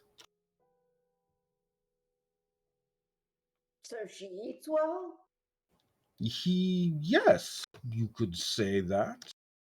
But it's more like now that Nordwind has enriched himself after nearly a century of war and combat. Well, his seed is so very strong, you know. The children that he produces now are otherworldly. So she's like the best of the best, children wise. There could not possibly be a more beautiful child than her, I think. Eugenics can only go so far. He applies a little bit of salve to the right cheek, causing a cooling sensation. And gene altering and editing, well, that is at this point savage. He applies salve to the other cheek, and you feel cooling there. What we have found in this place is the old ways yield the best results. And so when one wishes to grow a beautiful flower or a bountiful harvest, what does one need most? The right sort of nutrients. Exactly right. He puts a mark down the center of, well, your forehead, I guess helmet, faceplate. Yeah, The very right leafy. It nutrients, rustles, yeah. they are so very important. He sets the bowl of salve down. And for some time now, we have cultivated that idea. We have created human mulch, I think is a good way to describe it. Yeah, let me guess, a lot of bone meal. Indeed, bone meal freely given by those who have died. The crops grown from that bone meal is what we feed to Nordwind. He eats it and grows in strength. The dynamics of drawing energy from life itself is something as basic as consuming the meat of the dead. But primitive as that process is, it only transfers some of the vitality from the animal which is being consumed. There is loss, waste. Well, yeah, meat is a you're always losing energy when you eat meat, you know. Exactly. Digesting it takes energy, breaking those things down. All of it becomes lost, and not to mention things like heat, cold, and so on. The environment saps bits of energy. But here at the Wolf Totem camp, we have cultivated a new method. Concentration of the nutrients into a much, much more suitable medium. You are now to be a part of this ceremony of ours, this way of life. With it, you can grow as rich and powerful as your dreams will allow. You are part of this family now, and the heirs that you produce with lovely Sarah, they will go on to carry this tradition into the new age that is to come. An age that will be free of the restrictions and boundaries of death. An age of immortality and wisdom beyond one's own reckoning. We will be at the forefront of this age, and you will be there by Sarah's side with your lovely children. Uh-huh. Uh, well, I'm pretty good with plants and stuff. I can teach you how to grow that better. Oh, I do not need advice on how to grow things. Uh, The she process she has she measures already begun. she like measures his height to her height. She's very tall. Uh, he is shorter than you, but there's Yeah. something even taller than you in the Yeah. room. What is it? From your shoulder has been produced a 2 foot long neck with a head blank of expression as it sways in place. This very strange, fleshy green growth.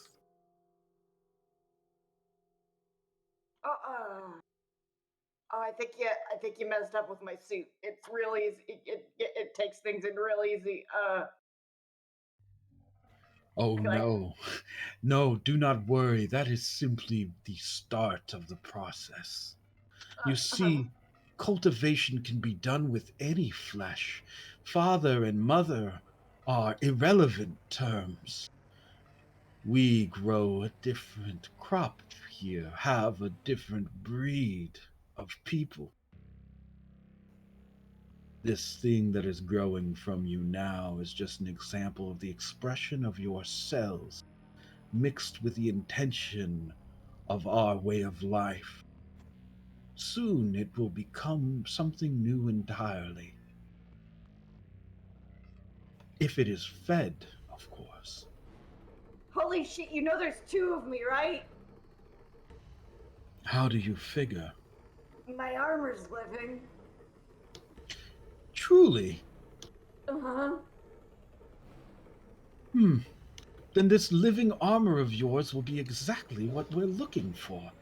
Sarah chose well indeed. He just kind of she claps his hands a little bit beneath his robe, and then with a quick cut of a knife severs the neck from your shoulder, which like screams as it spirals through the air. It lands on the ground with a thud and begins to leak from its necky stalk. Strange green fluid. Your armor has not actually suffered any damage, but this thing is just flopping around. It's just a head with a long cord attached to it, really. But I've been told this is a baby? And we didn't, sort of. We must make sure to cultivate you properly now. This thing is not good enough, not large enough, or hardy enough. Those nutrients will be forced to be refed into the system of your armor, and then produce something magnificent. Perhaps an entire fleet of armors just like yours, or a new species entirely. This is perfect. I'm so excited. He starts clapping his hands again. She claps her hands together a little too, but leans over and says, I think I'm gonna need to feed this thing. It doesn't look like it's doing so well. Oh, this. He picks up the head that No, is just. my baby. It's. This is merely a sprout, a mimicry of life. It has not yet had the chance to develop much.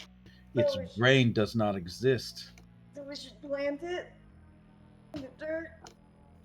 No. But I would really like to. It doesn't look like it's doing so well. Do not worry for it. We will I haven't simply even add figured it to out the what to mulch name it pile. yet.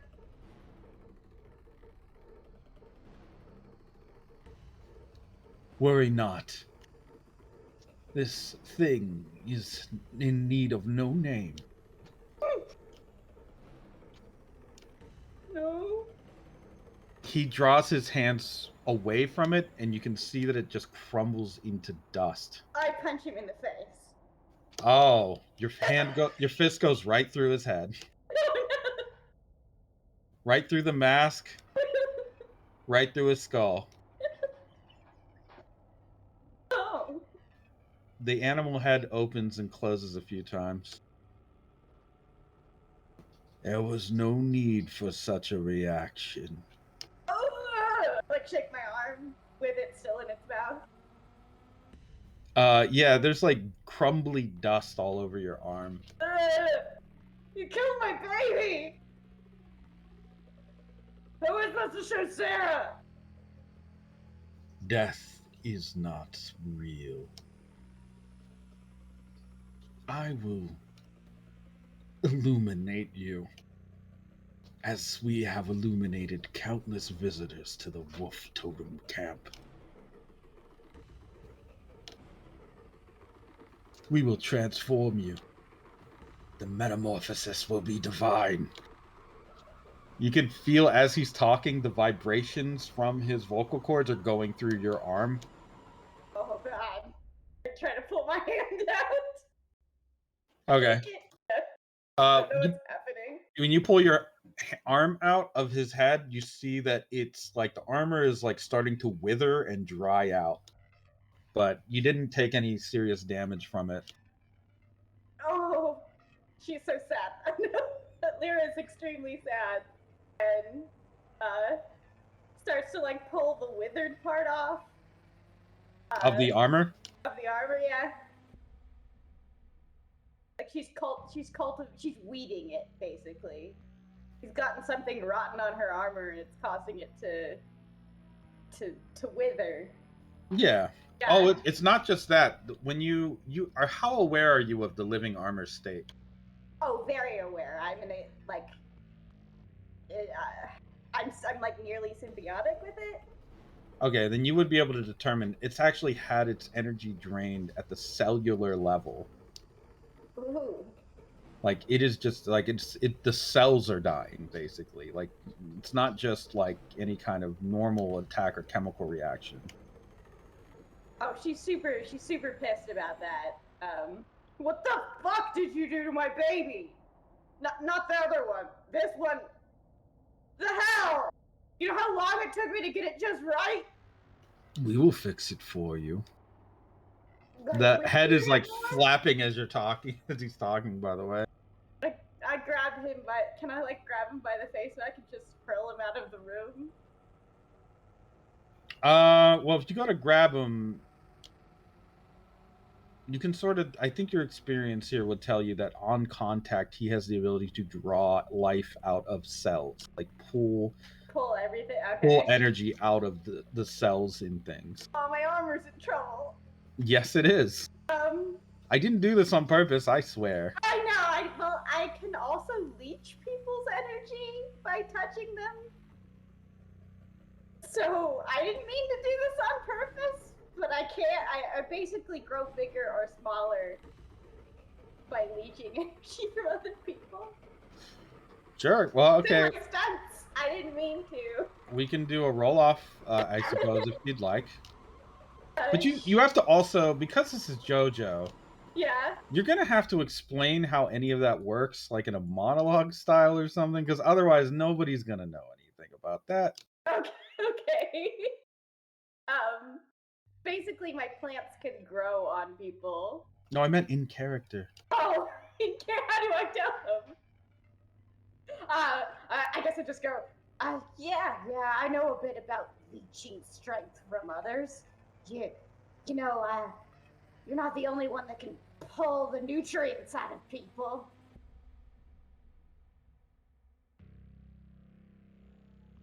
Go on. Well, I'm sure your tongue is just covered in like a felt-like material right now. You can see he touches his tongue with one hand. That's the seeds taking root. Interesting. It normally grows all over my body. I have to sort of deal with it. That it doesn't leech me too much, but you know, you're a little weaker than I am. Am I? Well, you're human. Am I? He's saying this with half a head. Oh no! Well, plants eat almost anything. Dead bodies the same. Do you know what eats plants and dead bodies? It isn't just humans.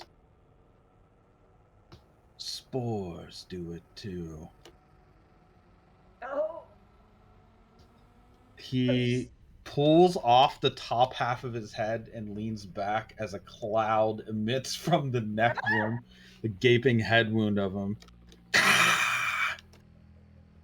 I try to pull my hood down so I can not breathe that, but I already have the stuff smeared all over my face. The head is like kind of flapping around, so he can't even talk anymore. But yeah, he's just spewing spores everywhere. You have the option of, well, trying to attack him here. The longer you're in this room, the more exposed you are. You can try to get out of this place. What do you want to do? What are your abilities? What can you do in a situation like this? There's like people leather on the wall, right? There is. I just grab like a big tent blanket, throw it around him, and kind of use it like a slingshot to slingshot his entire body out of the room. You can't do that with leather. It's not stretchy. But you could. Just kind of wrap it around him so I don't have to touch him, and kind of use it like a blanket sack. That's what I mean. You want to put him in a blanket sack and throw him out of the room. Toss him as far as possible. Yeah. Okay. Give me a. It's not very smart. She's very simple. Give me a steel roll, I guess.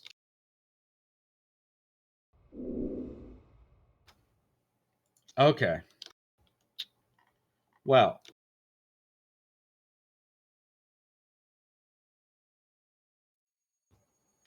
once you do that, first of all, Sorry. he goes through the wall, Mhm. crashes outside, rolls in the dirt and grass, Mhm.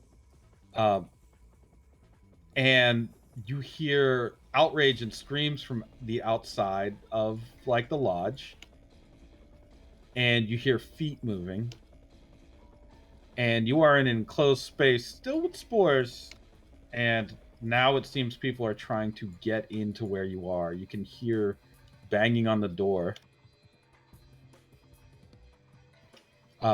You have a few options here. You can try to escape through the opening you just made, or you can try to take on whoever's coming through the door. It's a tent. Yeah, so I just step out through the opening I made. It's not a tent. It's not a tent. What is? It's a lodge. It's like got Okay, so wooden walls and stuff. So you just threw a man through like a wooden wall. just step through the opening I made. You're high up as it's an elevated lodge, but there is a walkway. There are a few more of these these animal-headed men. We'll say 3 of them. Seems like they were waiting outside for some kind of signal, or they're part of a ritual. But the moment you step out, they are prepared. One of them has a very long bow and arrow that look. The bow is about as tall as he is, and the arrow is about 3 feet long. Yo, hey, I'm looking for Sarah. He's just gonna fire on you. You just threw a dude through the fucking wall. No, that's fine. All right. Let's see how he does.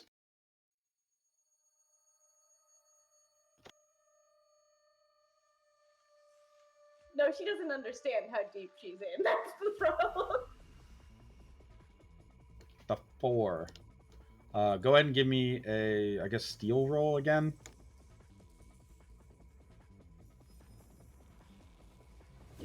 Oh, you managed to meet it.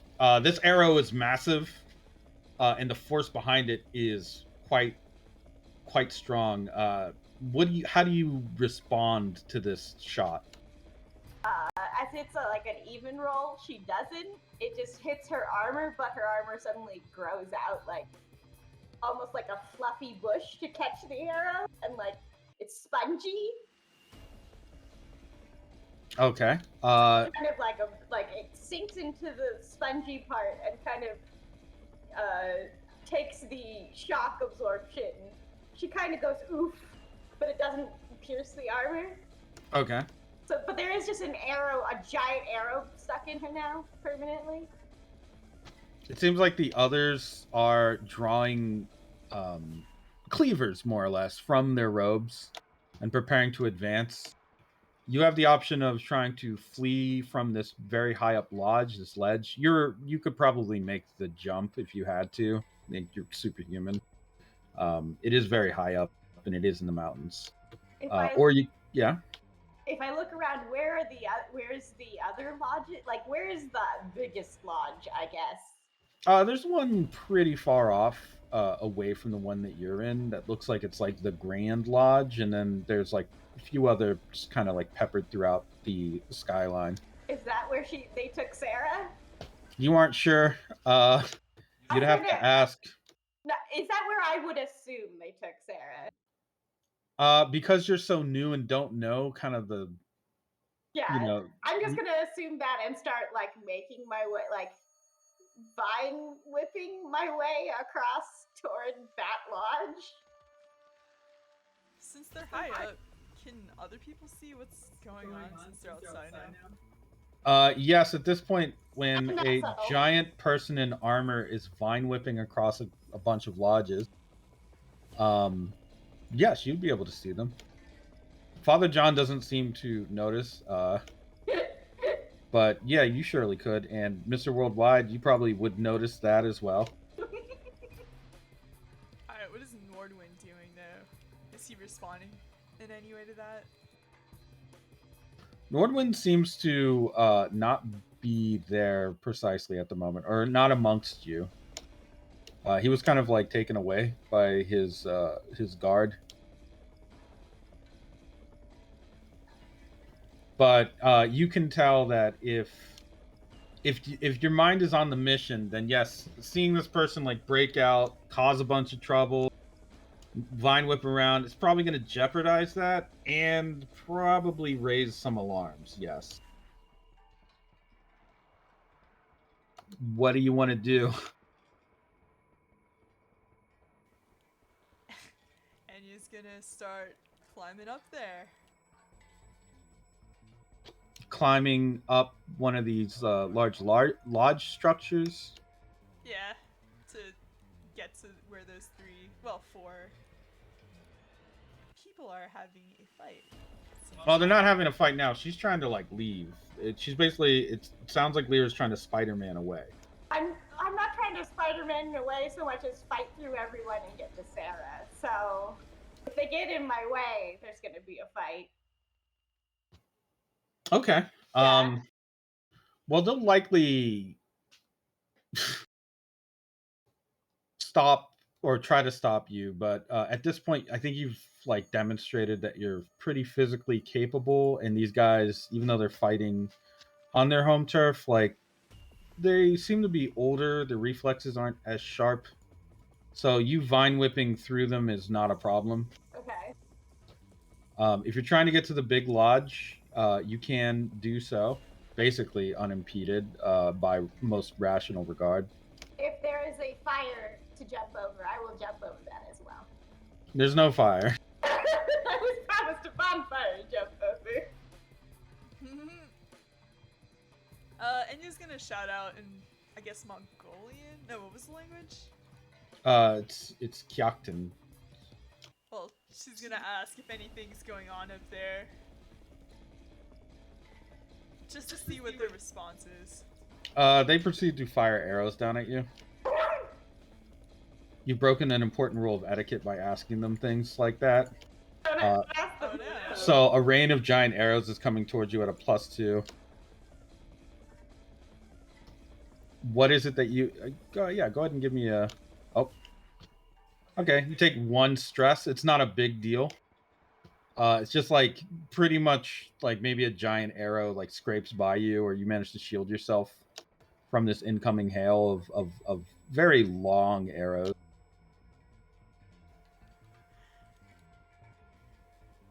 I don't know what's going on up there, but apparently I am marked as an enemy already. Father John, as he was about to take a drink, one of the arrows goes right through his glass and shatters it. What the hell? Alright, is it still an hour out? We'll say it's about 30 minutes at this point. It's been a while. You guys have been like you've been searching. Father John has been drinking. That sort of thing. Maybe it would be best if we split up. See if one of us can find him. Lyra, right as you are approaching the Grand Lodge, the one that you think is your destination, your vine begins to wither. Uh-oh. Because there is a figure standing on the railway of the Grand Lodge. Nordwind is waiting there, just kind of with one hand outreached. The closer that you get, the more you can feel cellular processes begin to slow down. Do you still approach the lodge? I'll stop and do a pose across from the other route, a lodge across from him. So I can look him eye to eye, basically, without getting so close I dissolve. So I can do a JoJo's pose. Okay. He nods his head, then points towards the ground, and then jumps off of the railway. and descends slowly. You notice that when he falls, it is like a leaf falling. He sort of spins, his robes just kind of flail out, and he just kind of rotates through the air. And you can see that happening too. You just see what looks like a large black cloth figure just kind of like floating, spinning through the air until it lands very gently on the ground. Okay, she's gonna turn towards that. The figure of Nordwind looks up towards where you were, Lyra. That is, you can tell, a challenging gaze. You can choose to not listen to it and try to go past him. That's up to you. No, I'll jump off the roof and land in front of him with a thump. Oh, Lyra's not intimidated. Nordwind, once he lands, stands up casually and kind of brings his robes around and then goes back to stroking his chin. His very wide black hood with intricate patterns, sewn into it, flowing, and the wind seems to pick up. The shaman standing around him stand with him at the center of their focus. He pulls the small stool out of his robe, unfolds it, and puts it down on the ground, and then sits. Oh, foolish youth. I remember my days of being a foolish youth. Long, long ago. You are eager to marry my Sarah, so much that you would attack my men because they stood in the way between you and your beloved, it seems. That's about right. That is not all that I feel. There are others here. Is it out of jealousy or revenge? The reasoning is not important. They have come as well for combat.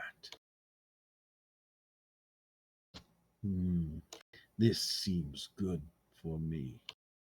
Sarah could not possibly marry anyone too weak to stand up to her father. So I will give you one option and one option alone. If you wish to marry her now, the contest is no longer dancing through fire, horseback riding, making a target. It will be through me. If you cannot stand before me in combat, you do not deserve her hand. I have cultivated this style and this power for quite some time, since before you were born. I am ancient in human terms, but in the span of the reality that we live in this natural world, I am but a flick of fire from a candle lit by a drunk in the night at an inn he has not paid a room for. And you are even less than this. He leans back in his seat. Impress me, then.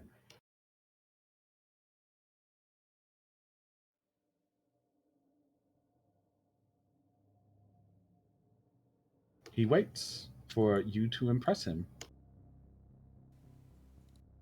I motion around at his lionhead in friends. Are they gonna join? I do not think it necessary. I will be enough. He folds one foot over his knee. You can hear a cracking of bone as he does it. And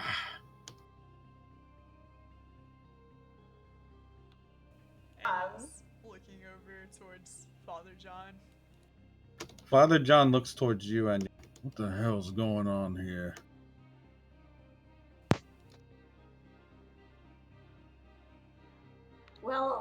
I'm gonna teach you how to make mulch.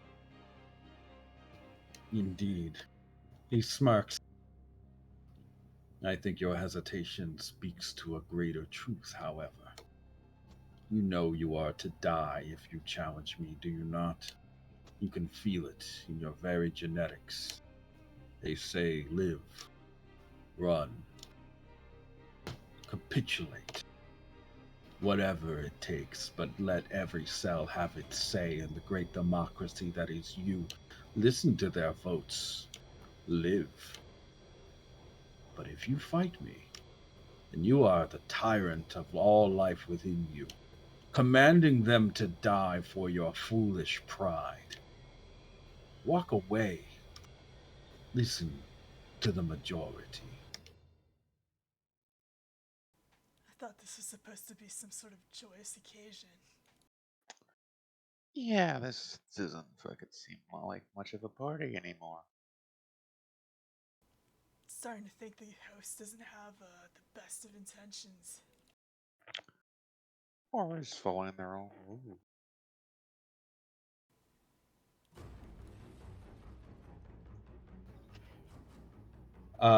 Well, Lyra, I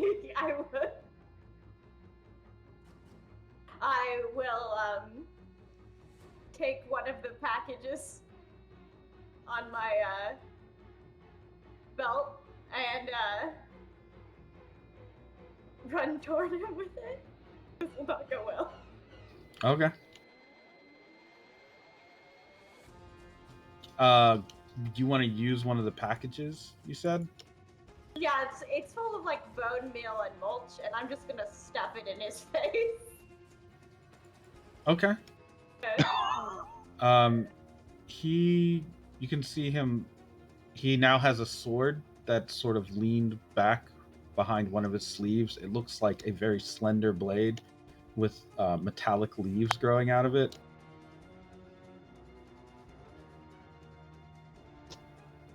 You go ahead and make a, I guess, what kind of attack would this even be? Cultivate? Yes. Okay.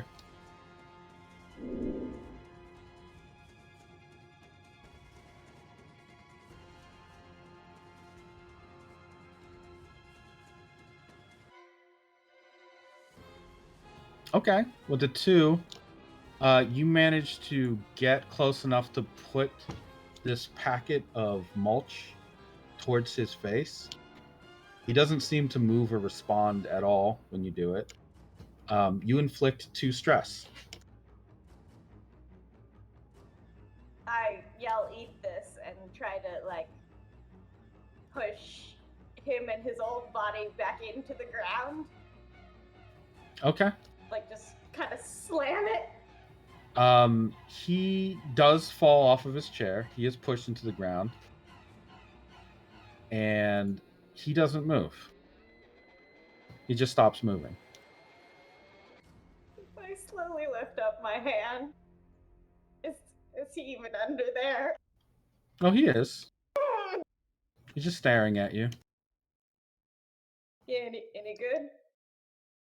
I formulated it myself. He sits up and brushes his face off. Is that it? Well, I figured all the spores and you need a treat.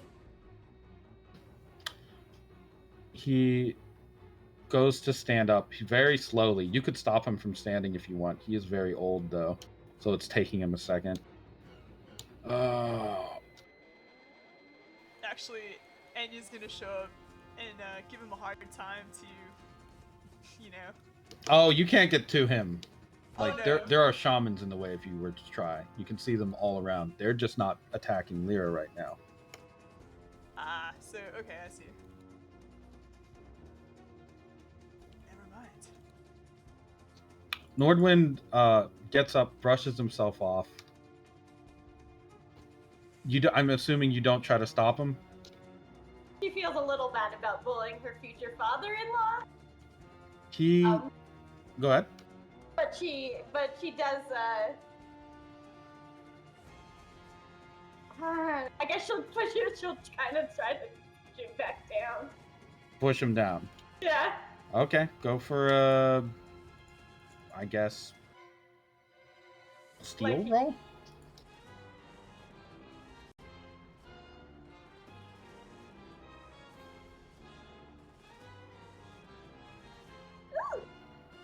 Okay, I mean you do push him back down. Okay. I spread seeds over him as I do so. Okay. He gets back up very slowly again, sitting up very slowly. He's just kind of, you can just hear him groan. Ugh. Is this it? Well, I'm guessing I have more energy to push you in the dirt all day than you do to get up.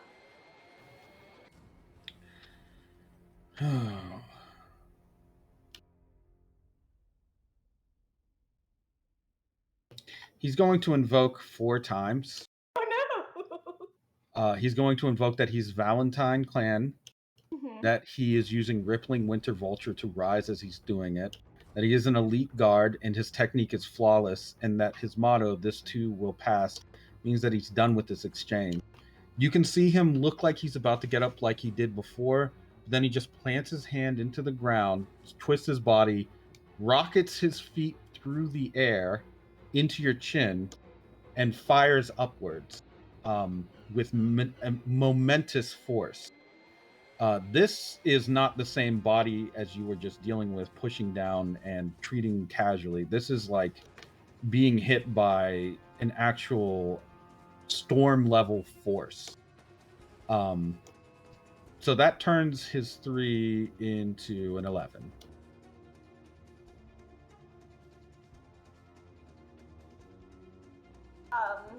I just want to note that I've hit him once, so I've gotten a buff. Well, no, I haven't invoked. Never mind. Okay. Well, I guess for one, I get a +1, you get a -1. Because I've hit you once, basically. You just put a condition, whoever you punch. Yeah, I grow a bit every time I punch someone, and people I punch shrink a bit.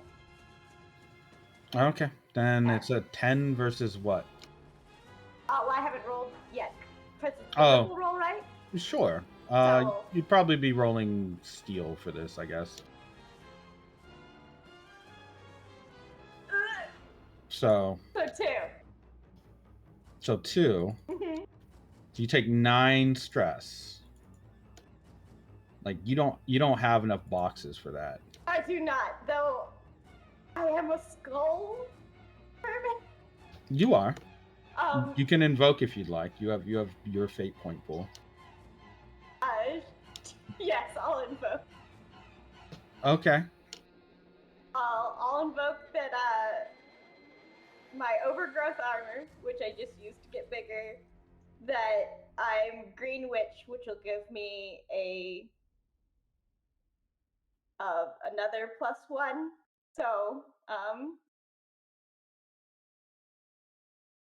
absorbing stuff from him as well. Okay. And then, I guess get off my lawn, because Sarah's now my territory and I'm trying to get her back. Okay. So that Is would my put you at a what? Like that would put you at an 8, I believe, or It's 2, 3. a 9, maybe with the skull invoke. 9, If we yeah. go by the. Okay. Then you take 2 points. You take 2 shifts of stress. I invoke everything to do so. You do. You Yeah. take 2 shifts of stress.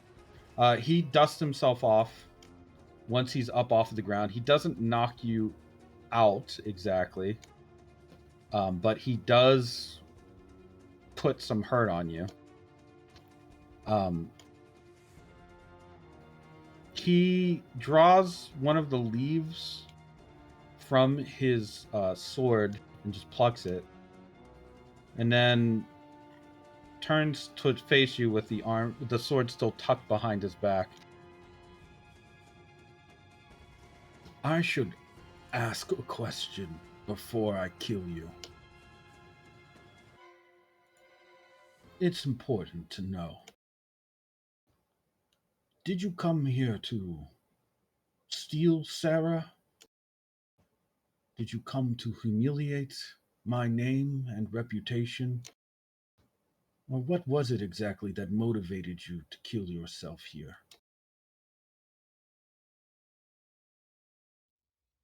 Lands needed some growing, and she was a lady that looked like she needed some growing. Hmm.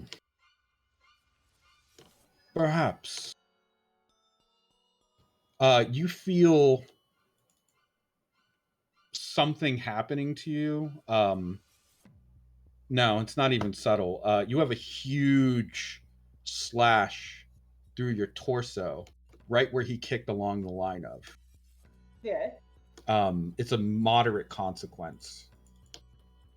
He examines the leaf between his fingers as that blood, that wound becomes apparent. He cut right through your armor. Oof.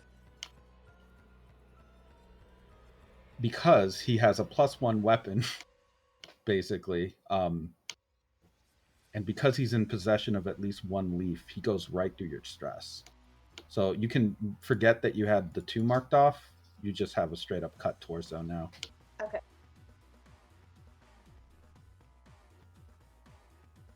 And so you will die here. Foolish games. Sarah will be all the stronger for avoiding such arrogance. You would have been better not coming at all. I will give you one more chance. He kind of motions, does a come hither motion.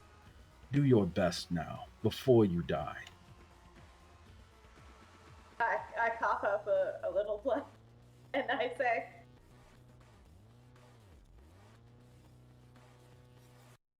"All right, let's do this. For the sake of this desiccated land, let's make it green." And I just do a full clash. You don't have any fate points. Oh no! Can I do my trouble? Sure. Yeah, I would like to invoke to give myself a fate point. Okay. I'm not running away. I will stand my ground on this dry land, and I will make it green. All right. Go for it. Go for a clash. I guess roll all 3 of your approaches. Oof!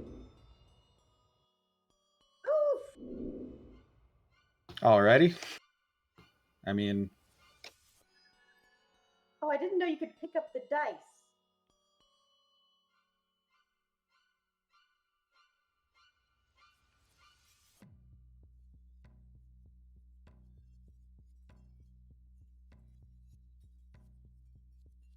so as you are like coming towards him to clash him, each time that you go in for a hit, he is just kind of touching you with the blade.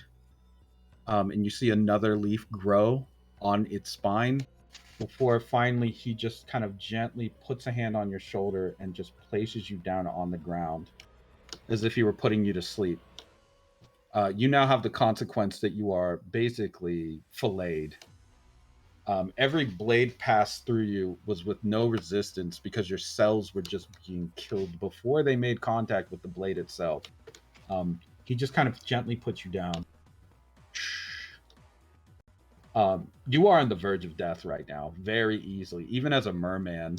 Now, probably removing all of her skin and armor is probably her death condition.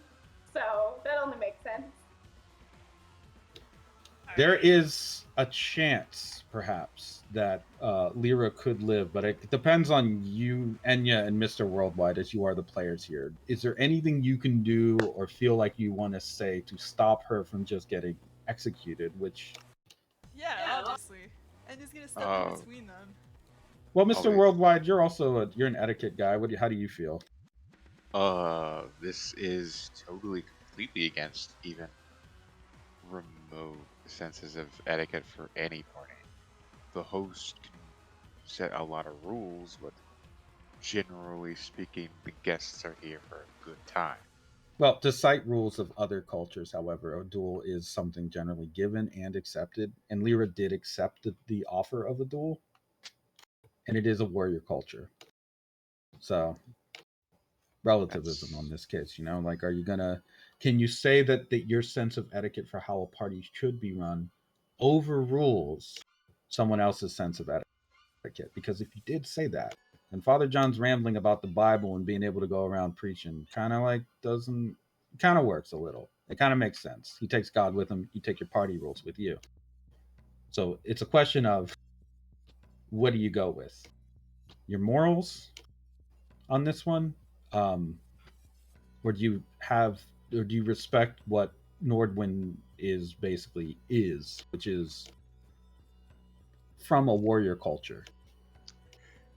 I feel like Mr. Worldwide respects his morals a little more than this warrior culture. Okay. Um, then how do you plan to interfere with this? Well, considering that he's been insulting old people his whole time, he's probably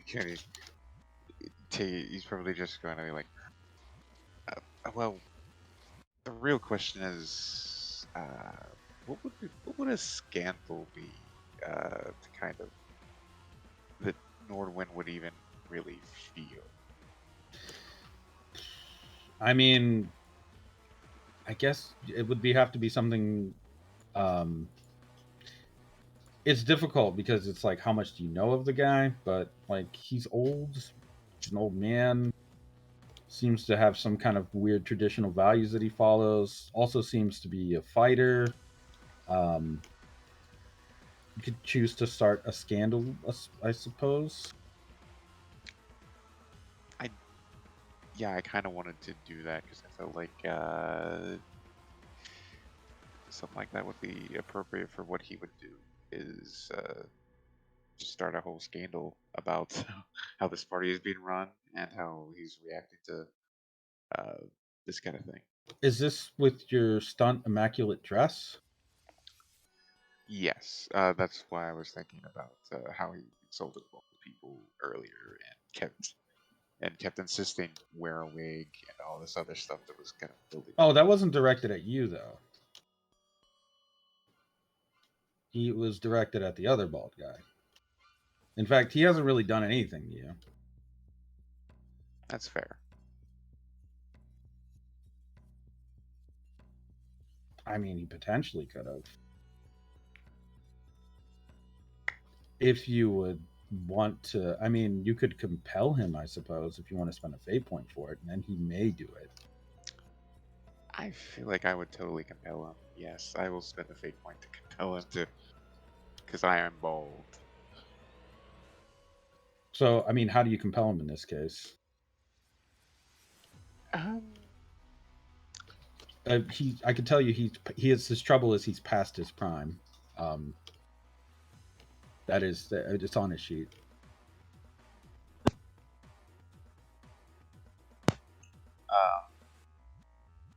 Hold on.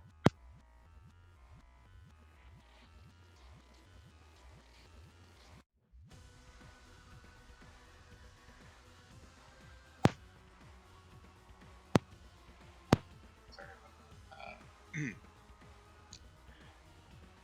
if he's too old, I feel like he would take off his hat to kind of step forward.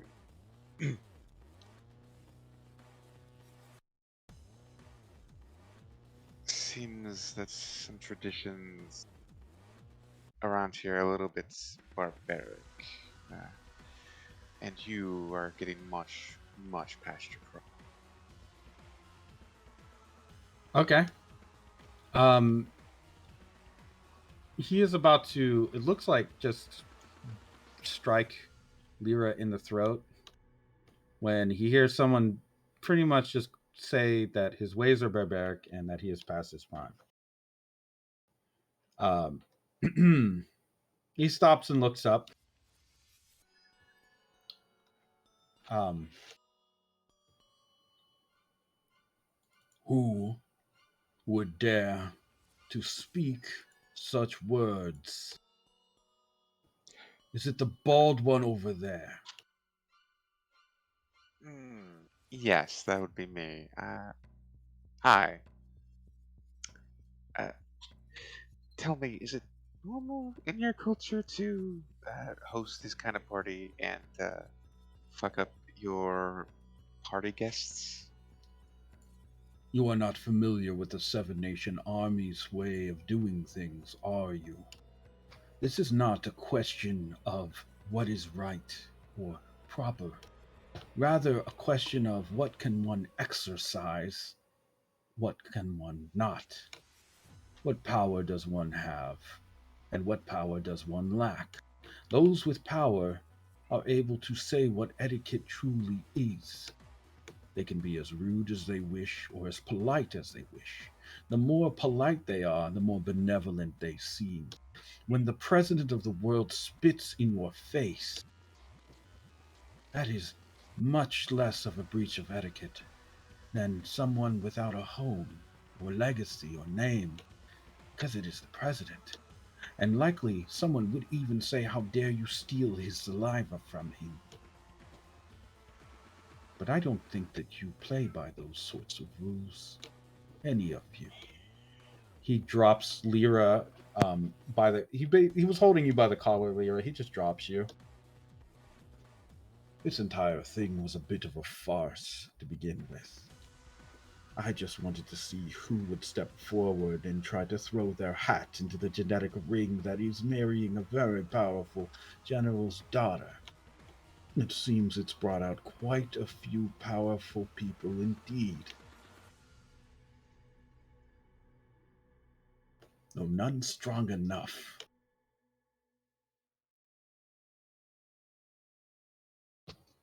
And none with enough hair, for that matter. You bald, bald bastard. Dare insult my beautiful dome of carefully cultured, perfect moisturized skin. You wouldn't know how much effort this takes compared to your ratty little fucking do. Nordwind smirks. You have insulted the host, and now you must leave.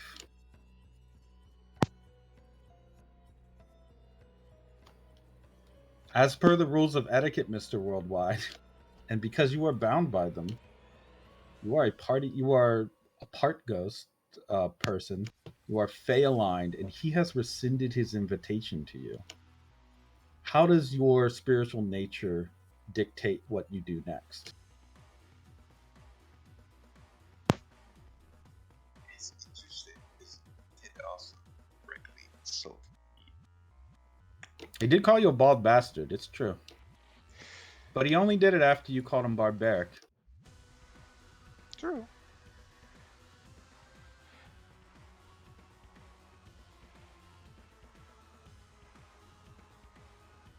What I do you know. do? For a minute, he goes, "Mm, I was. I accept that you are eh, throwing me out, but tell me just one thing.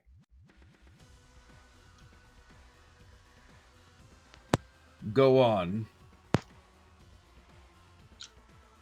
In your culture, when a president spits in your face, calls you inadequate, you said you should thank him for the opportunity.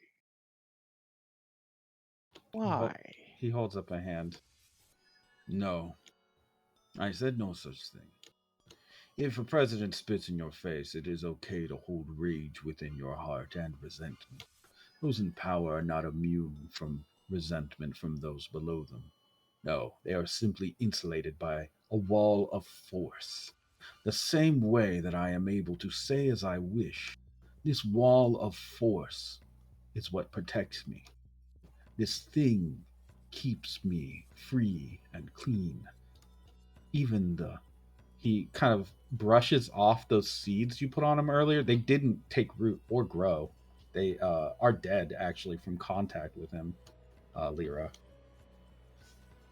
You see, you can argue all you wish and reason all you want, but at the end of matters, you cannot resist death or destruction by any means other than your willpower.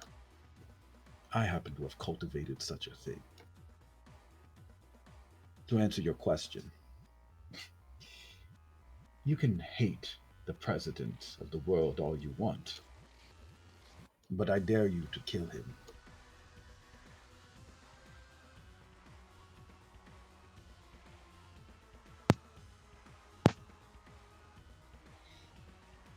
Ooh, it's a bit of a rough line.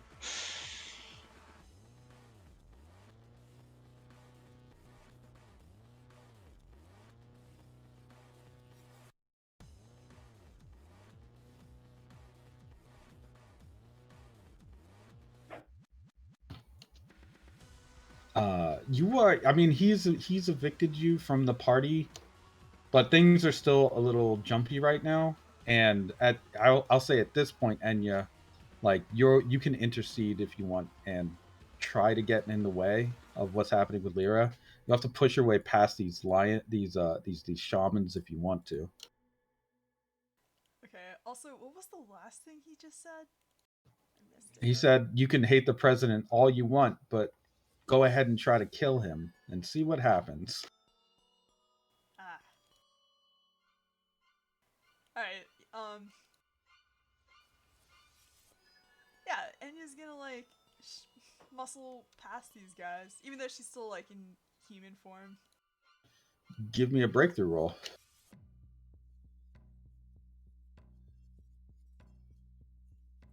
That's a pass. I mean, they are like ripple users and they are not pushovers, but you can push your way through them to get into this what's now a gathering crowd that's watching or about to watch Lyra get executed by this guy. You can get through them though. Doesn't disable them, just means you get through them. Nordwind stops when he sees your approach. Oh, and who is this? Who are you? He points at you, Anya. It's just someone that's not gonna let another claim someone's life just because they have power and some rule set on their side. You think you have the power to stop me? I'm definitely not gonna be a willing participant to just watching you execute someone, duel or not, culture or not. You don't own their life. Fascinating turn of events. So many heroes here. Where were you when I was burning down all those villages, I wonder? He spins his blade around, and you can see the leaves dancing in the wind as he does. Do you know how many I have killed? It doesn't matter. The answer is, in fact, a large number.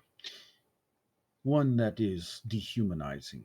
Because when you begin to announce victims in an amount past 1,000 or so, you might as well say 1,000,000, 1,000,000,000, 1,000,000,000,000.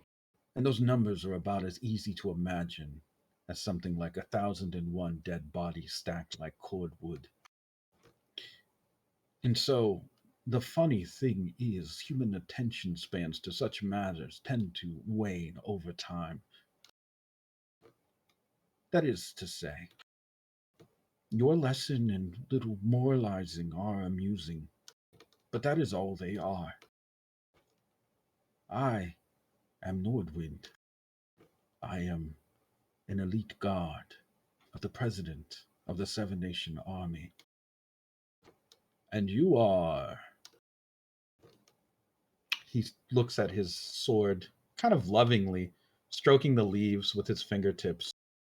Destined to be another leaf on my blade. Yeah, that's nice and poetic. All I know is that things are starting to make a lot more sense.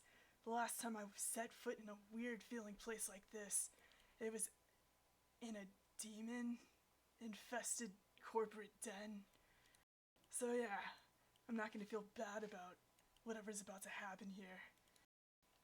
And she'll just go back to her normal form. The scales and the bulk. Oh. Merfolk. Oh, exciting. I haven't cut down one of your kind in a week. I had begun to miss the feeling. Oh, it looks like you were thinking about doing something like that. What do you mean? Are you speaking of that strange man who insulted me? I'm talking about your duel here. Yes, with that man, he points at Lyra. Just a regular human in fancy armor, no big deal. Enya's just gonna quirk her eyebrow. Yeah, we'll just go with that then. He starts to pound his chest. One moment. Oh. And then he belches very loudly. Very loud, enough to shake glass around you. Like some of the glasses on the table shake when he burps. He throws his head back, just belching to the heavens. Something wrong with your diet?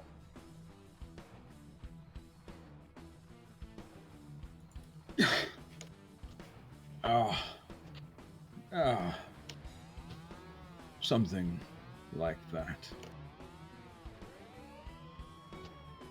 Enya, give me a durability roll.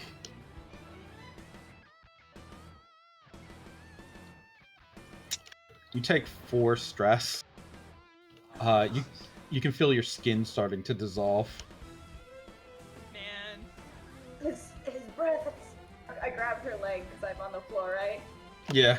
I grab her. His breath is made of the spores. Don't breathe it in.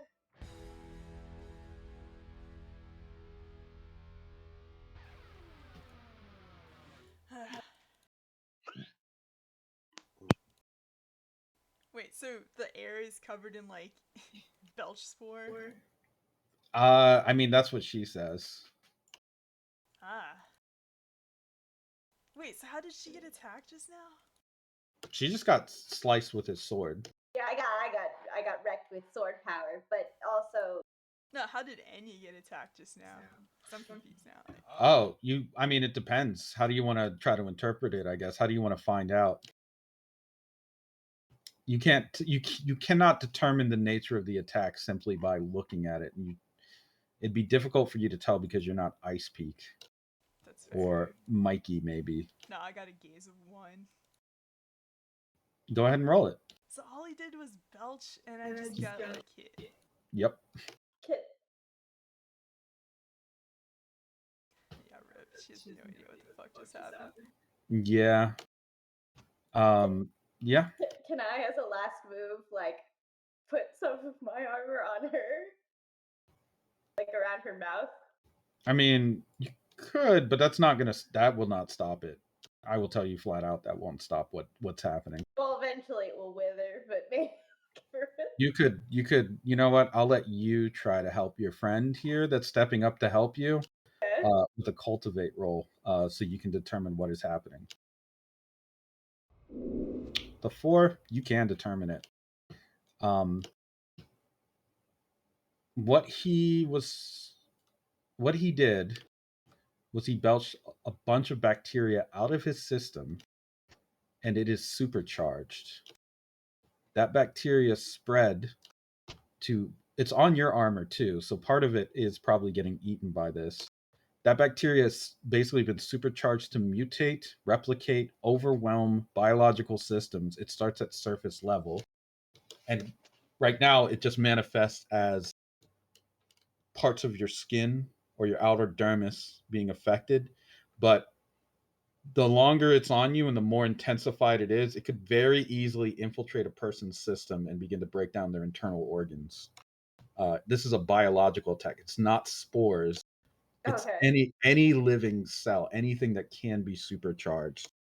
He can supercharge like that. Oh. It's the bacterium cells. They're everywhere. It's eating through my armor right now. Nordwind snaps his fingers and points at Lyra. Your friend here is correct. The moment you step into this environment, you entered my personal biome. I have been living, breathing, belching, shedding skin everywhere, each of it containing trace amounts of my own personal genetic material, supercharged, of course, with Ripple.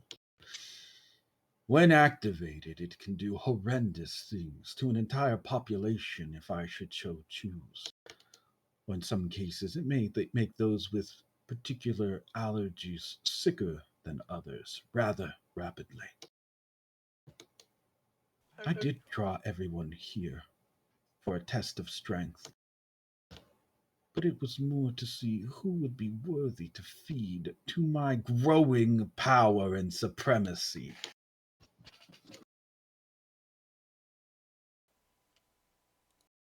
Okay. So, as soon as he's done talking, Enya's like up in his face. Can she even get this close? I mean, the thing is, you can, sure, but do you think it'd be a good idea to get close to, well, I guess if you want to just rush him like that, you can. Yeah, she's gonna take like a big gulp and try to grab his face and turn into her big dragon form and just like just what's the word? Like an air hose, try to like get into his mouth. Blow into his mouth? No, come What? on. What are you Nah. talking about? Are you trying to put the bacteria back into him? What? It's on your skin, man.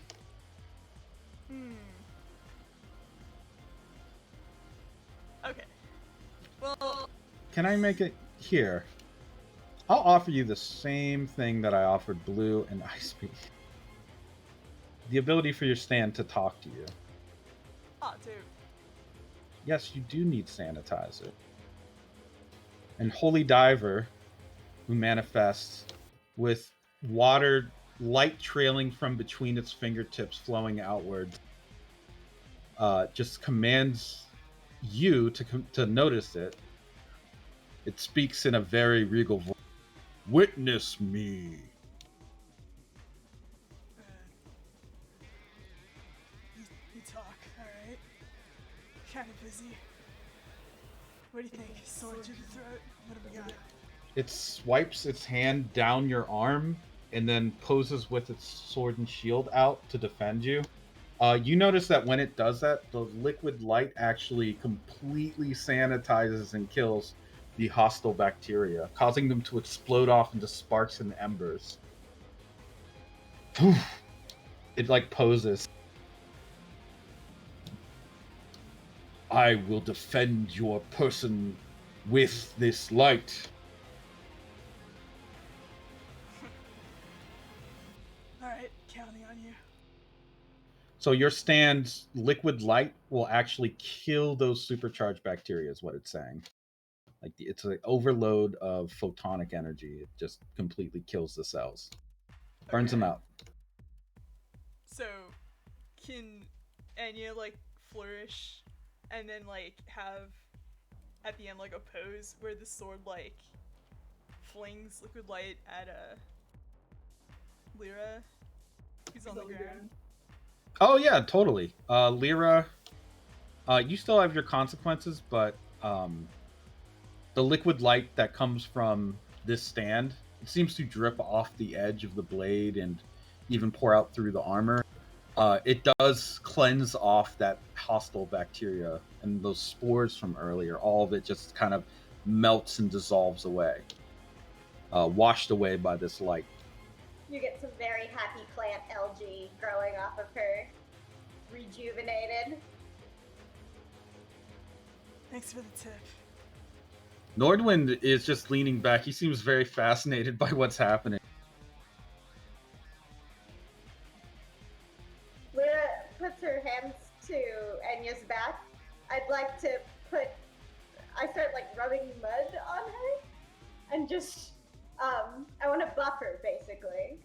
I'm going to leech myself, the energy I have from myself onto her. So I'll get minuses, but she'll get pluses.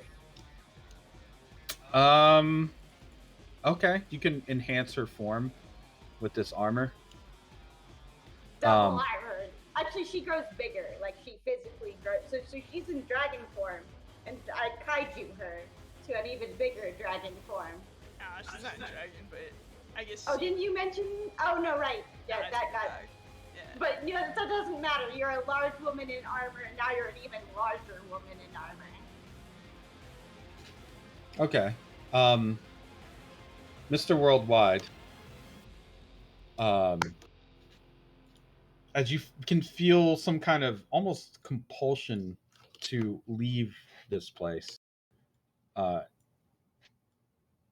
out of character, do you want Mr. Worldwide to stay, or do you think it'd be safer for him to go? I mean, I'm just here for the fireworks. I was gonna suggest to Father John that maybe it's time he brings God back into this party. After all, Father John nods and finishes his drink and starts cracking his knuckles. All right, there. Well, don't let anyone tell you nothing. There's nothing wrong with a man shaving his head, being bald. A lot of religious people do that. It's a sign of reverence, I think, devotion. I can see now that you're likely devoted to the idea of having a good party. I respect that. I just hope that one day you decide to party for Christ. I'm a little drunk.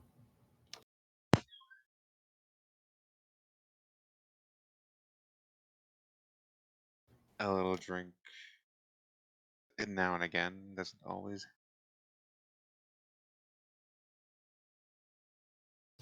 As he is like talking to you, and it seems like he's like being friendly, you can see one of the shamans behind him is about to fire an arrow through his chest, point blank range, like just right through his back. It's like a monster sized arrow.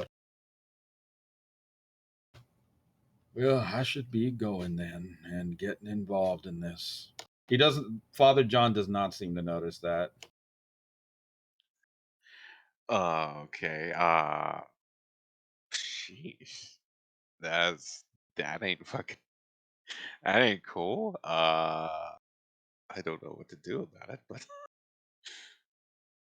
It'd be rude to shoot a person in the back with an arrow. oh yeah, it would be very rude. And he's probably gonna turn to them and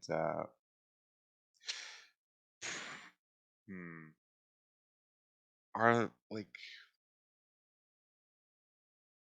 are there tables here? Like how big are the tables? I guess. I mean, there's tables around. Why? I was just gonna. I thought about it like waiting until the moment that the arrow was gonna go. He looked like he was gonna go and then just throw a table right at the shaman I to mean, kind of throw his aim off. I appreciate your World Star fighting style on this, but this arrow's going to kill him before that table is even in remotely close to being in your hands, unless you have super speed. Unfortunately, I do not. You can see for a moment that Father John, as he's talking to you, and this arrow's about to be fired at him, he looks like there's like maybe the smallest tear in his eye as he says this. You know, there's a time I was thinking of shaving it all off. I hear that's a thing they do in some parts of the world when someone close to them dies. And then the arrow fires, and you hear it thump, land right in his back.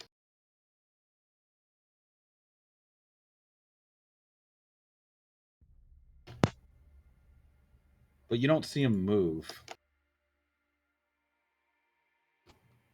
To be honest, I could have used a good party a long time ago. You can hear something crunching. Uh, When he turns slowly, you can see a spirally, almost paper thin arm emerging from his back, wrapped around the arrow, and just crushing it. Aha. So pure comedy won't even let me die here. A stand that manifested when I tried to kill myself keeps me alive no matter what. Fun, really. The arrow gets flung to the ground. I don't really care much for any of this force of real business. Who gets to command what? I had a whole spiel about it. He looks back to you, Mr. Worldwide. A spiel. Well, maybe you can channel that spiel into beating some rude motherfuckers. The spiral arm begins to manifest as a rather, it looks like large, almost bouncy humanoid figure in the form of a stand partially wrapped around him. It has, now you can clearly see a smiling face drawn crudely on one of these spiral wraps. That face opens its mouth, and this form lets out a very long sigh. Father John just rubs his forehead and then runs his hands through his hair. And then, Enya, as you are like preparing to face down with Nordwind, you notice that more of those black shamans are turning their bows and arrows towards you. And the moment that they are going off, you can see Father John propelling himself now through the air on these coiled limbs that have manifested around him, and just wrapping his spirals around each arrow, catching them and landing not far. He tightens the spirals and crushes those arrows too. This fight is going to happen because pure comedy wills it. You're done, Nordwind. And he points to Nordwind. Enya, you now have an ability to fight Nordwind without interference from his crew of black shamans. Doing so will mean protecting this innocent, well, rather innocent soul, Lyra. And it will mean accomplishing your task here of assassinating one of the president's elite guard.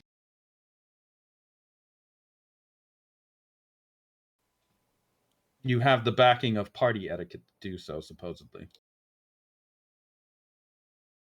Alright. Well, time to make the first move here. Okay.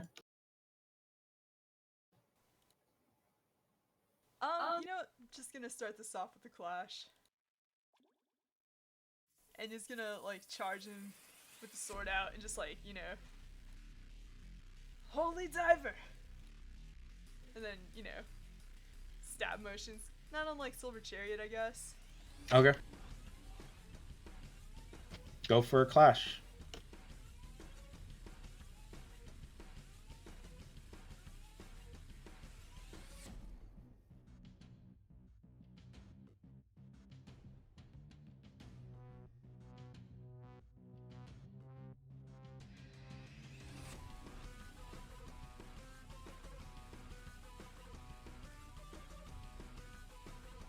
Oh my god. So he wins on the clash, unless You spend a fate point, I guess, I to think I have to spend 2 fate points to flip this to a win. yeah, you can. Fuck it, How it's do you worth it. wanna- So I'm gonna use one to. Wait. I guess plus 2 the last roll. Oh, it's just a. That's just a break even there. I'm just gonna, if in a clash it would be treated as a +1 per roll, otherwise it's ridiculous. So like I'll let you +1 one of the rolls with the overgrowth. If you +1 connect and make that a 7, and then Plus re-roll negotiate and win over a 2, then you would win the clash. Alright, well, this has turned into a 3 fate point dump here. Yep. You could also just eat a moderate consequence. It's up to you. Although this guy putting consequences on you does have problems, obviously. I'm gonna re-roll negotiate. Oh my god, I should have just plus 2'd it. You had a lot of invokes there. So what did you spend? You spent 1 fate point to clash. You spent 1 fate point to re-roll negotiate. Yeah, if I use this last fate point, I don't think it's gonna do anything because it's still gonna be a. He still wins. I think if you use it on your connect, it's a draw. I believe. Alright.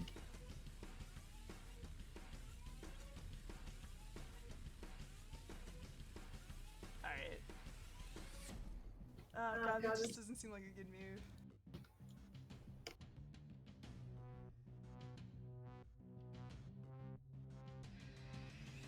What happens in a draw? Do both people keep?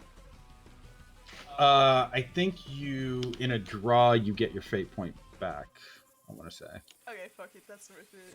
So that I've won at all. So I'm gonna plus 2 negotiate then. Okay. You come into clash with him as you are like doing these strikes. You can feel that as he is counter striking with his blade, that as the energy that you're putting out, he is draining energy from cells. He is basically you're fighting almost a vacuum of life itself. Every time he makes contact, you can feel things getting numb, cold. Anytime you make contact with him, he can feel his body beginning to heat up and burn until finally the two of you withdraw from one another, just clash at a duel, with both of you smoking at the end of it. This is ridiculous. But is there any chance that a draw counts for triggering Ride the Tiger?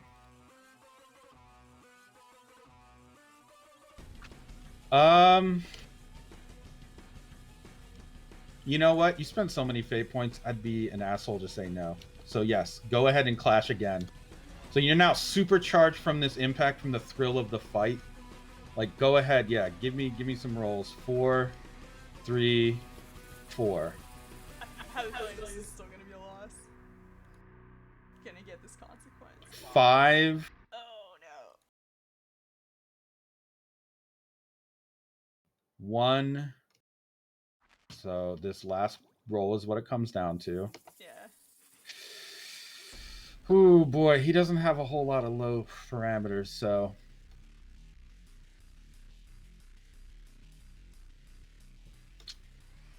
I'm going to eat a compel. He is past his prime, so he's going to waver on this last one, get a fate point back, but he is going to roll his drift for this. Because as he's getting into this clash again, he realizes he doesn't have enough room to properly maneuver against someone large and fast and young. And that is unfortunately going to cost him his ass, because as he tries to move backwards away from you, You win the clash on that. What's the moderate consequence you'd like to put on him? I want to say that she tried to attack his. Any chance she could have attacked his throat? You're asking for a big consequence on a Ripple user if you attack their throat. That would be a severe consequence usually. Well, for her, it was more of she didn't want him to belch anymore. The Ripple part is just a bonus. I mean, you can attack his throat if you want.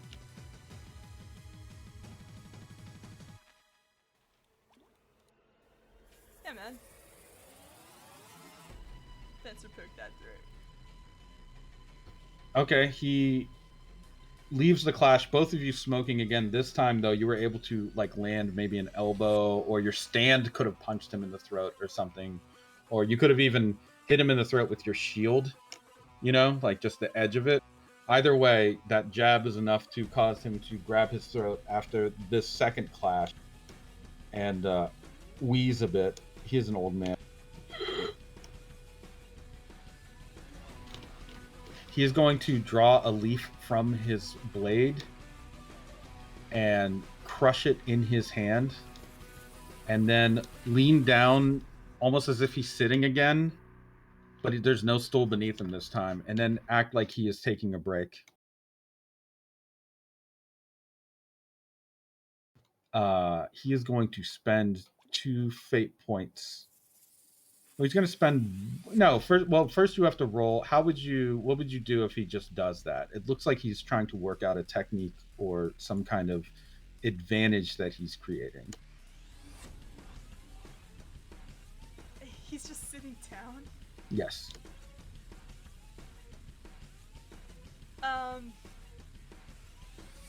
At first Enya's a little disarmed because he's old, and she understands, like, yeah, it's maybe he needs a second. But, you know what? Nah, she's just gonna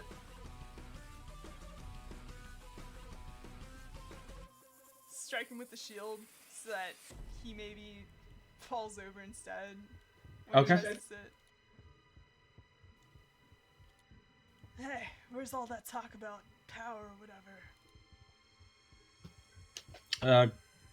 Go ahead and try to roll suppress, we'll say, is actually what it would be here. A 4. He's going to spend 2 fate points invoking his elite guard status and his rippling winter vulture style, because in this position where he looks weak, he's actually quite good at parrying your incoming blows. You can, if you want, invoke his bruised throat against him, though, if you want to add a +2 to your roll to make it a 6. Oh, I didn't realize I was attacking him. No, you can still invoke on that, sort of stopping him from creating an advantage roll. You can invoke his consequences at any time. Oh, then if it's a freebie, then sure. Sure. That turns your roll into a 6. His roll is a 5. I believe that he is now out of fate points and has not created an advantage. Meanwhile, for you, Lyra, it looks like one of these masked black shamans has a cleaver drawn and is ready to kind of hammer it down on you to finish you off from behind. Wait. Yeah. Before we move on completely, Mhm. my turn. Yes. I'm gonna use my coordinator to yell, to not let this guy rest. Don't let this old man take a break. To give an advantage to her partner. Okay. In this case, Lyra? I guess. Creating an advantage coordination, we'll call it. Whoever's attacking this guy next. So I'm gonna say maybe Father John.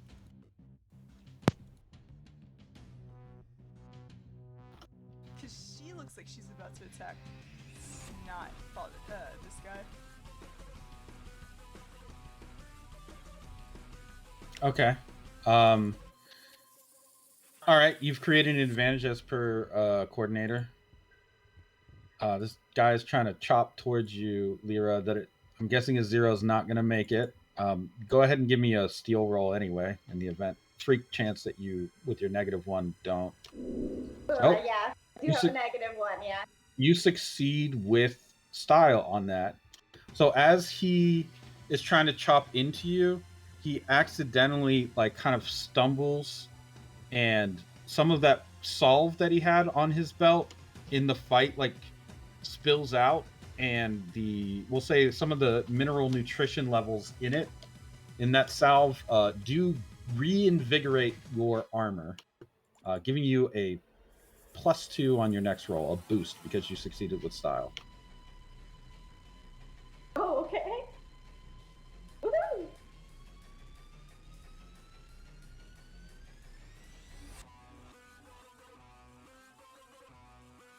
Oh, am I going next, or is it Father John? Oh, it's your turn next. Oh, well, I'll call out really loudly for Sarah, but I still think she's in that building. Mm-hmm. But this guy has like a belt with salves on it, right? Yeah, belt with solves, blades, that sort of thing. I try to grab him by the belt, Okay. shake all the salves free. All right. Give me a cultivate roll, I guess. I'm basically giving him a wedgie. Oh no!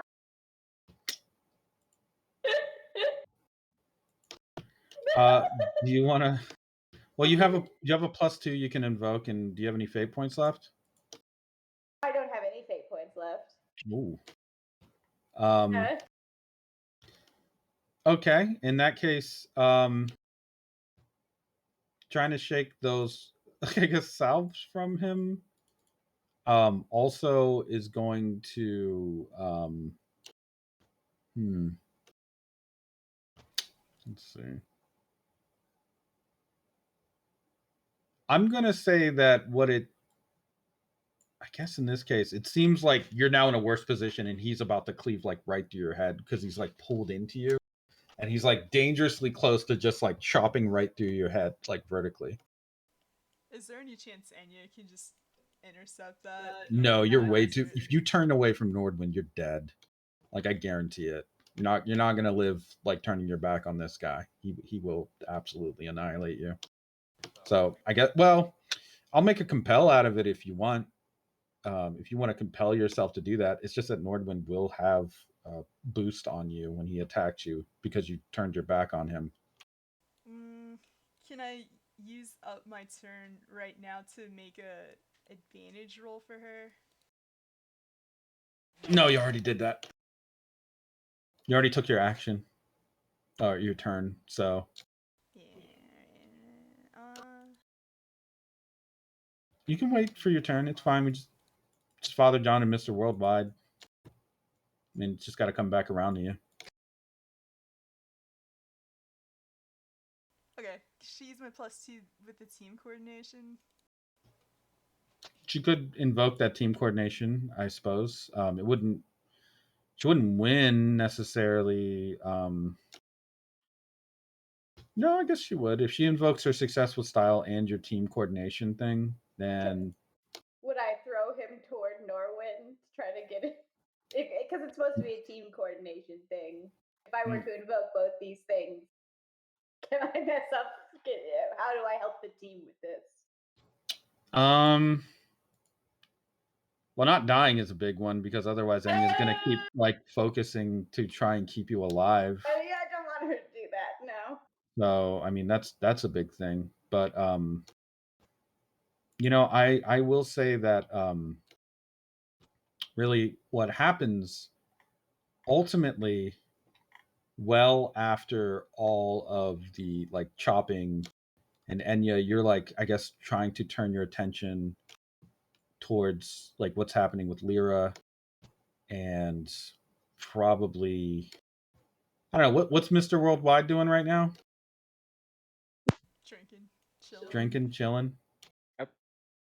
He's pretty chill right now. I mean, It's just evolved into a fucking mess of a fight.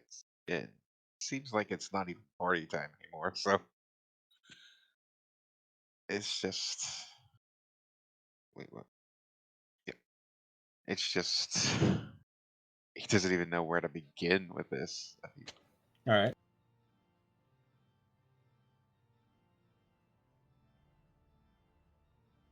I will need everyone to roll some sort of defense here. So, Enya, you're gonna have to roll suppress. Okay. Lyra, I'm gonna need a steal. I'm gonna say for you, Mr. Worldwide, I'm gonna need a sharp dresser roll. No, all right.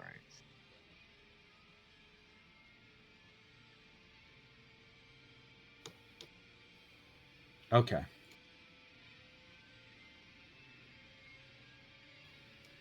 So I would say, well, let's see what he rolls.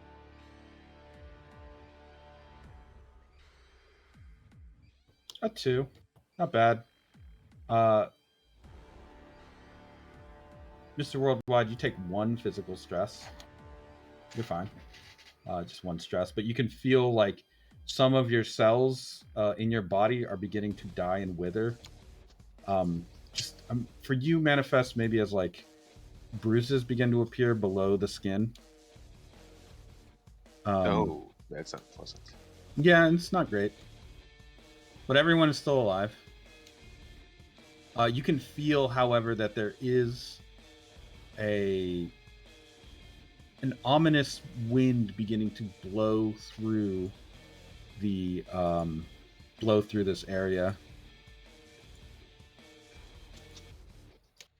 And Nordwind himself, now that you are a little bit away from him, and you realize that he is breathing in through. Now that his bruised throat is a thing, he's just breathing in,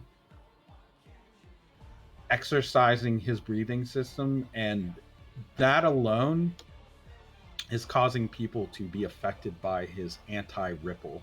He's breathing in the energy of people, drawing it in from them. Some of the black shamans around him actually fall over, and blood begins to pour out of their costumes as he draws their strength inwards towards himself. Oh no. It's like a spirit bomb, but not cool. They aren't giving energy, he's taking energy. Yeah. Some of the partygoers are also starting to fall over dead. It's not very party. More like an enormous amount of leaves are beginning to bloom and grow from the back of his sword. Once he's completed with this exercise, there are no more of his black shamans present currently, at least around him for this fight. He flourishes his sword again, and you can see that the bruises on his throat are just beginning to disappear entirely.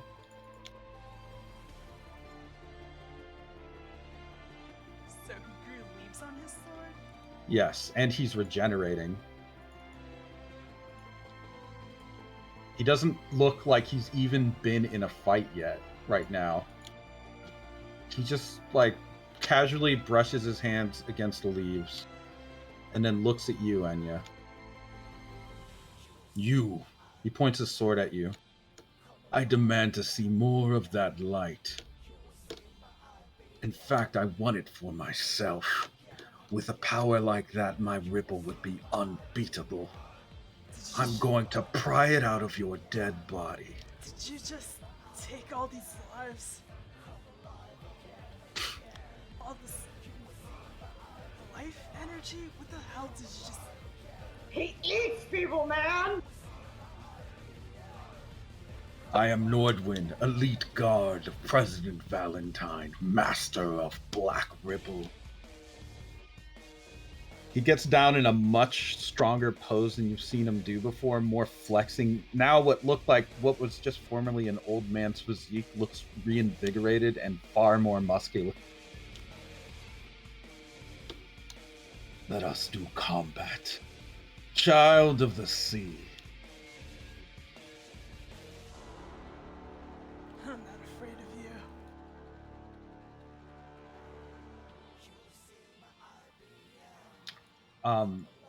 Obviously, Father John, seeing this part of the fight, is going to kind of try to.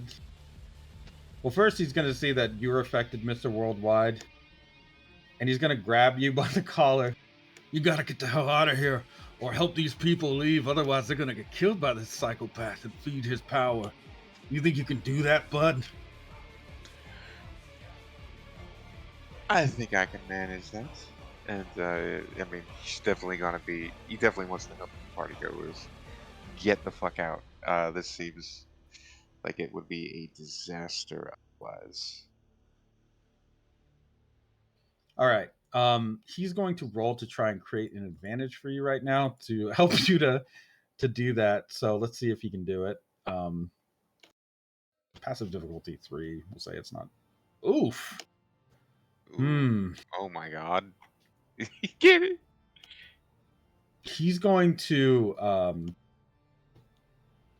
look and see that there's an incoming attack towards you as he is directing you to help people, and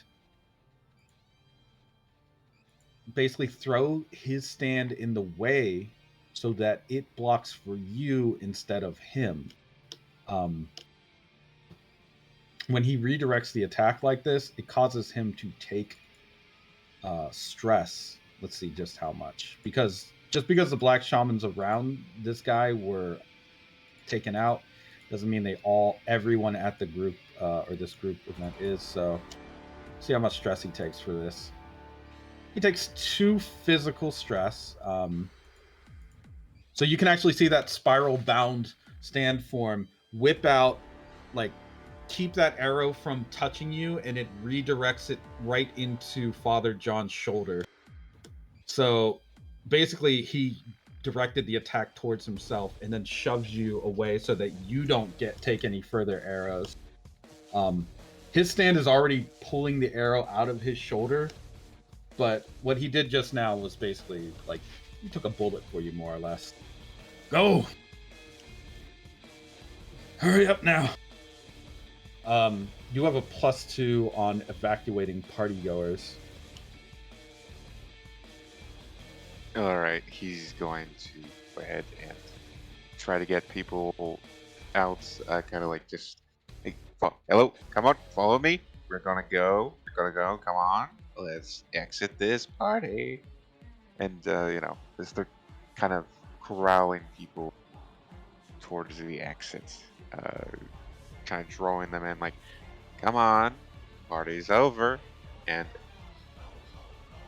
there's no more drinks.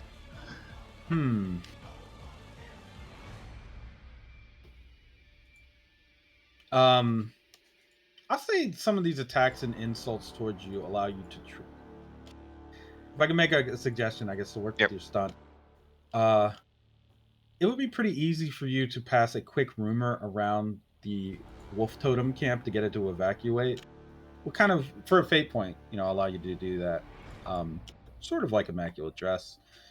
But this is as you're escaping. What sort of rumor would you spread to get people, all the innocent civilians, to evacuate from this very dangerous party?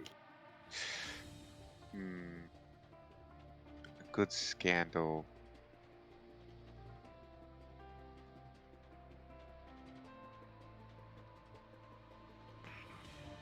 I mean, wouldn't a rumor of fucking straight up like him just, I feel like a rumor of just there being like the food being rotten and poison, not poison, but like obviously right now it still has that little like rotten look, and a black shepherd gave him one of those apples, blackened apples. So True. I figure, that shit's rotten. It's gone bad. They intentionally brought out rotten, bad fucking food, and everyone's gonna get some fucking venereal disease from this shit. Okay. Kind of. So you pass around the rumor that the food is poisoned. Yeah. You just need to tell one person. The nature of the party is it'll pass around very quickly. And within very short order, you have a group of people that like want to leave, especially when they see Nordwind basically powering up with black magic. They're not into that at all. The thing is, that's a problem. Is there is, as I mentioned, the incline up looks smooth. The incline down is spiked and jagged. So if they try to run out of here, they're gonna shred themselves on that. Oh boy. How many fate points do you have left? I think I have 2 after I spend it. Okay. Give me a. I don't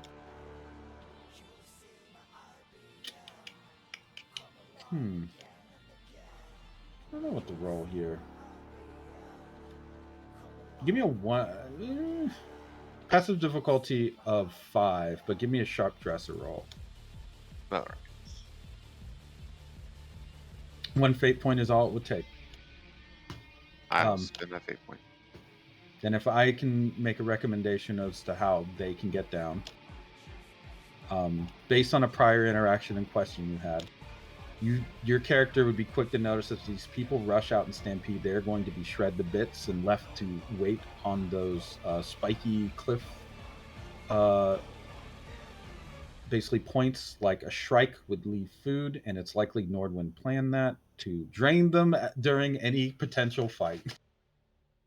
But with a 5, I would say that you're a sharp enough thinker and partygoer to remember that there were tables that you were interested in. And with the right angling, people can just basically surf down this thing on tables. All right. I imagine then he'll go, all right, grab yourself a table and let's surf down out of this mess. All right. Let me do a roll and see if it's above. Well, basically, I'm gonna roll. I'm gonna flip a coin and see if all of them make it out, or if there's going to be some of them who don't. 1 is they all make it. 2 is some of them are hurt.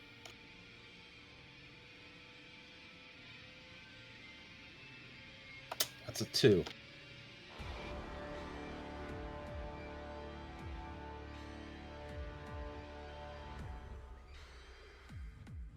$35 of them are able to make it past the spike barrier as you had recommended and guided them. 15 of them are still going to be there. They either fell off the tables or they didn't listen to your advice because they were starting to panic seeing everything around here and tried to just go down on foot.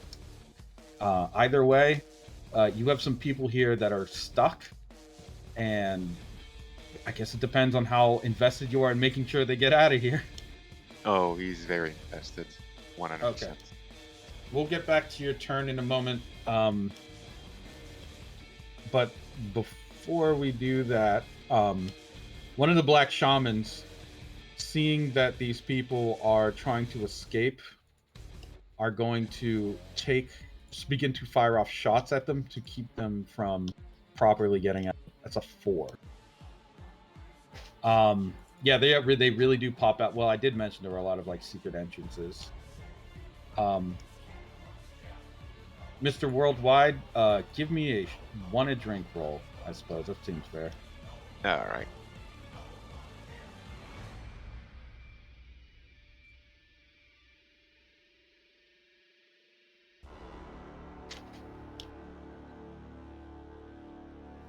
Three. You see a couple people get pelted with these arrows. They are trying to follow your party rules, your lead, but etiquette has gone entirely out the window, and now it's all going to hell. These people, some of them may be innocent, some of them may be bastards, but nobody deserves to be shot with arrows while they're trying to climb down a cliff, especially not while they're trying to follow a plan you gave. It causes you 1 point of mental stress to see this occur, but only 1, because they're not dead yet, but they could be in fairly short order. While you're handling that emergency down there, whose turn are we getting to? Who do you want to popcorn it to here? You got Lyra or Enya? Father I'm Sean gonna isn't pop. gone yet. Has No, he? he's defending. No, he rolled to create advantage for Oh, Party. yeah. I don't think. Did you use your +2 evacuation plan boost? I guess you could use it later Oh. if you wanted. I mean, it's just one mental stress. You're fine. Yeah, I'm fine with that. Okay. Who do you want to popcorn it to? Has Lyra gone in a while? I don't think so. Lyra, what do you want to do? Oh, me? Yeah. Did I even defeat that other guy? I guess. Oh, he just died. Yeah, he he just got consumed. Yeah. Yeah. Could always try to leave too. Me leave? Yeah. No, I gotta find Sarah. Free bride. I would like to. You shine light, right? Basically. So can her armor be buffed from that light? Is there a way to like combine our strengths here? I do picture Enya's shield and sword to be reflective because they have to be to some sort of thing interaction with the super fluidity. So I was like, whatever, they're mirrors. Okay. So Trying to set up an advantage. you're just trying to create an advantage. I'm trying to create an advantage for Enya. Just give me a cultivate roll. Okay. Dope. It's going to be opposed, but you can do it.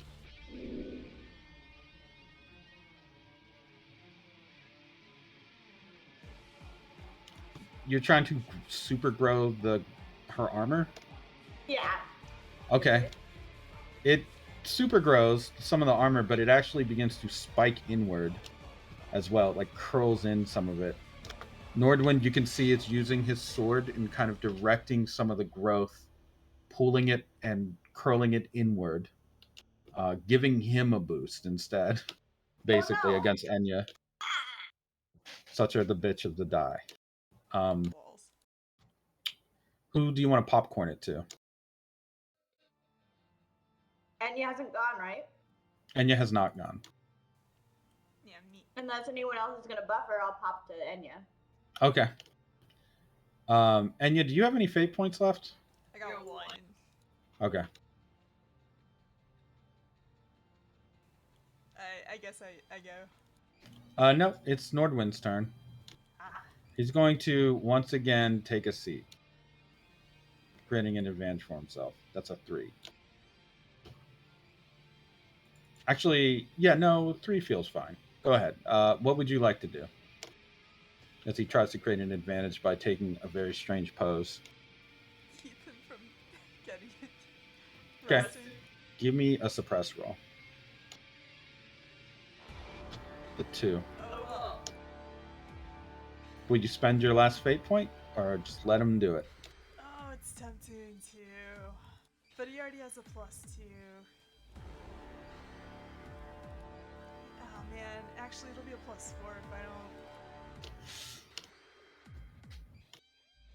Yeah, I'm gonna use my last fate point to prevent him. Okay.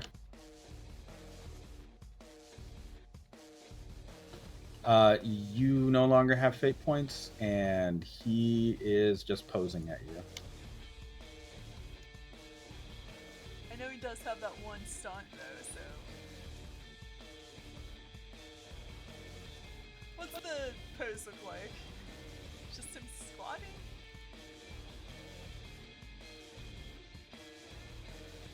Yeah, it looks like he's basically doing a horse stance as if there were a stool beneath him, but there isn't. It's that trope where like they like go down into like a squat meditation pose, isn't it? Yeah. Kinda, yeah. Yeah. He isn't. It's just rested across his arms. His hand isn't even on it.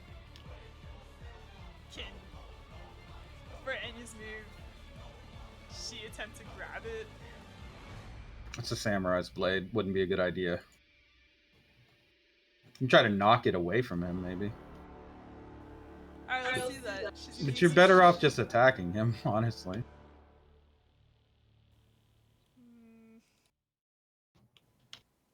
God bless it. Alright, we'll just go for an attack then.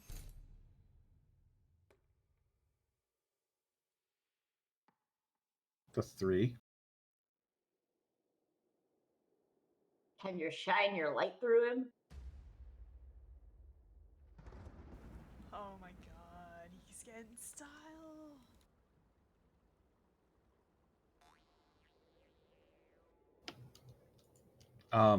He. So how do you attack him?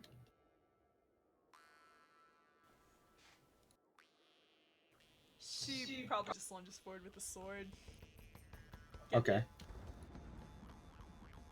He allows the sword to get close to him and then very, very subtly turns his body and catches his sword in hand as he does and kind of looks you in the eye as he turns around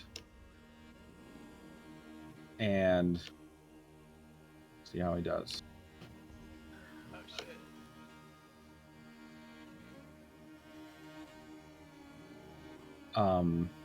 That's a 10 plus he can probably use a stun. He has a 1 also from Vulture style. And then a +1 weapon. That means it's coming in as a 12. What is your I guess roll durability against that, if you'd like. So 4 versus a 12. I'm also gonna invoke my skull. You don't have any fate points left. I thought that was just a thing you can invoke for free. No. You have to spend a fate point to get that. Otherwise, you could just be invincible forever. Oh, it wasn't a one scene thing? No, it's just it's like when you invoke it to defend yourself, it's a +3 instead of a +2.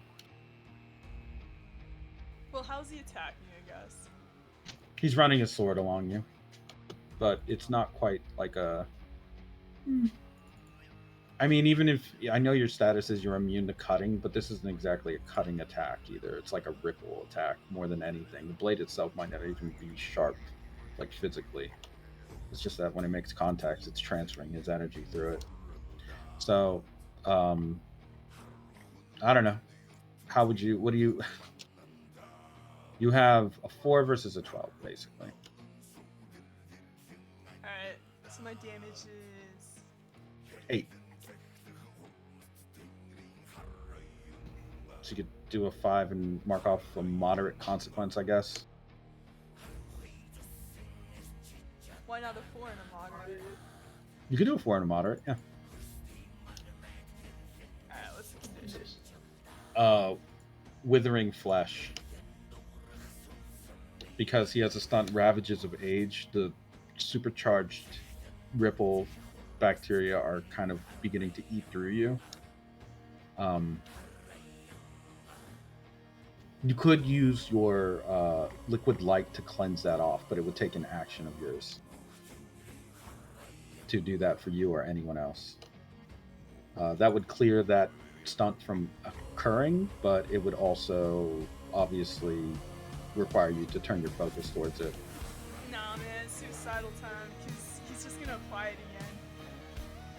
And I'm not at fate points, so all in.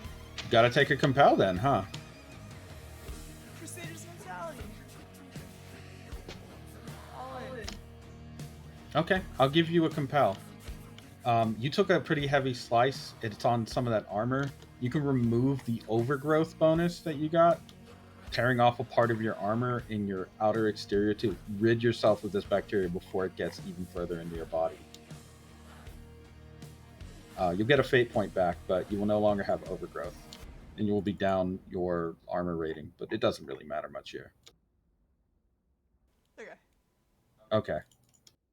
So you are you get 1 fate point back. You are now more vulnerable to attacks, but you are no longer going to take extra damage, at least from an additional attack from him. Who do you popcorn it to?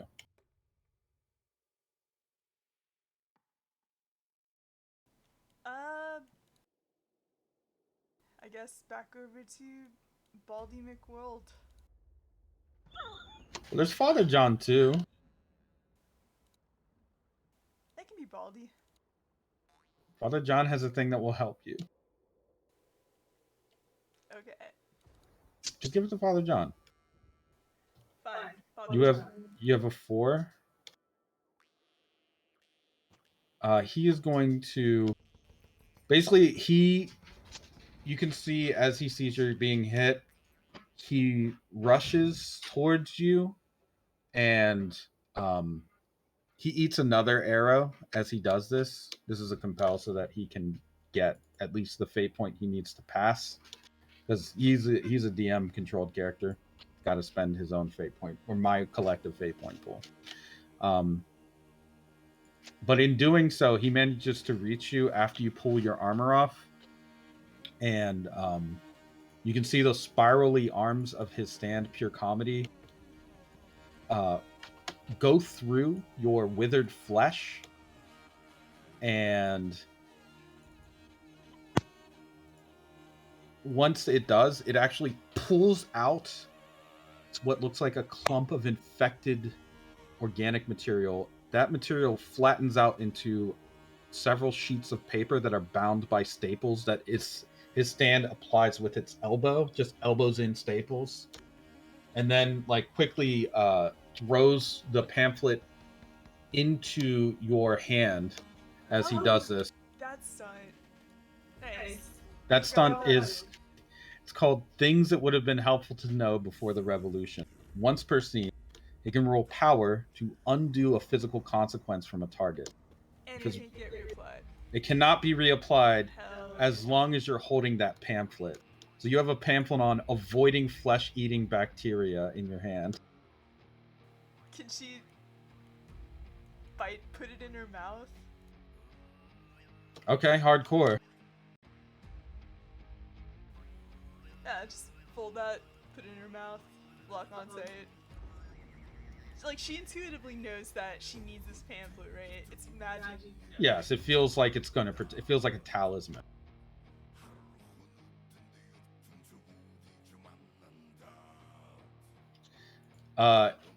Right after he does that maneuver, he looks at his watch, sees that it's like very close to the time now that you have to kill this guy.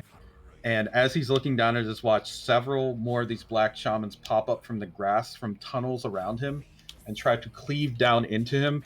But his stand, Pure Comedy, appears above him with its spirally arms and catches their blades, tangling them. He looks up from his watch, and as he does, like a single strand of his hair falls down because it had been cut by a cleaver.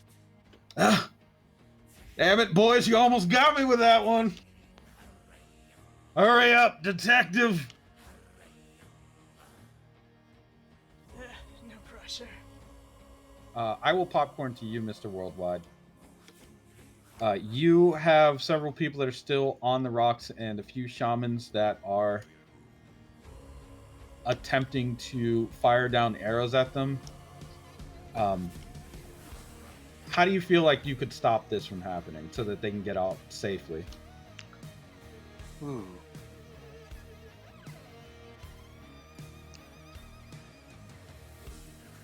The arrows are coming down, so let's see.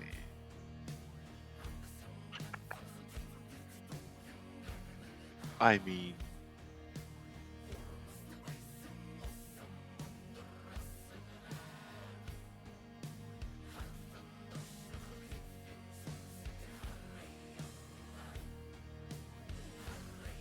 Well, if they stay on those rocks, they're absolutely going to be chow for him. They're still within his range. Oh. So they need to get the fuck out of here. yes. So I was thinking, how many? You said 15 are on there, so I was thinking of just let's see, what are the spikes kind of made out of? I guess Rock. Just rock stone. Just They look like rock. natural crags, but they clearly have been aligned in a set way. Ugh. Hmm.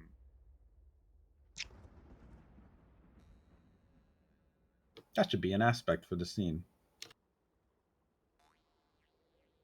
Oh boy. I was thinking of either setting up like I don't think it would if I set up just wooden barriers or anything like that, out of tables and sundry items. But Might I make a suggestion? yes, You are someone who likes to party and has alcohol sort of like in your character, right? yes. You have an approach called Fireball.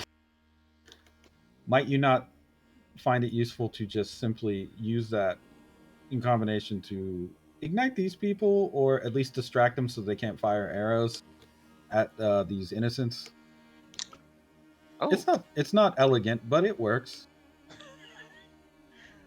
that would work actually pretty well. I didn't think about that angle. Hmm.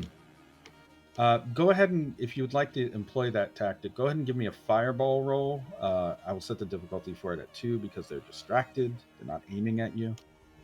All right.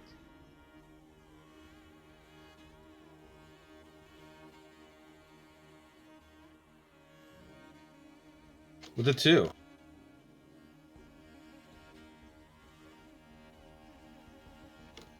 All but one of them are able to get out because of your distraction tactic.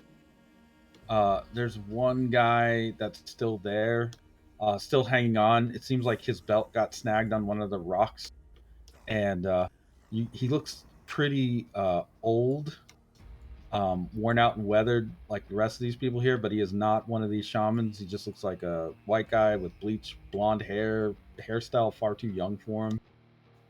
He just says, "Oh God, where's my grandma? She know how to get me out of this. Think, Timothy, think." No, he's back! Oh no, not Jimothy. Oh, This is for you, Mr. Worldwide, as a party person. Jimothy is one of the ultimate party extras. He's at every party worth going to.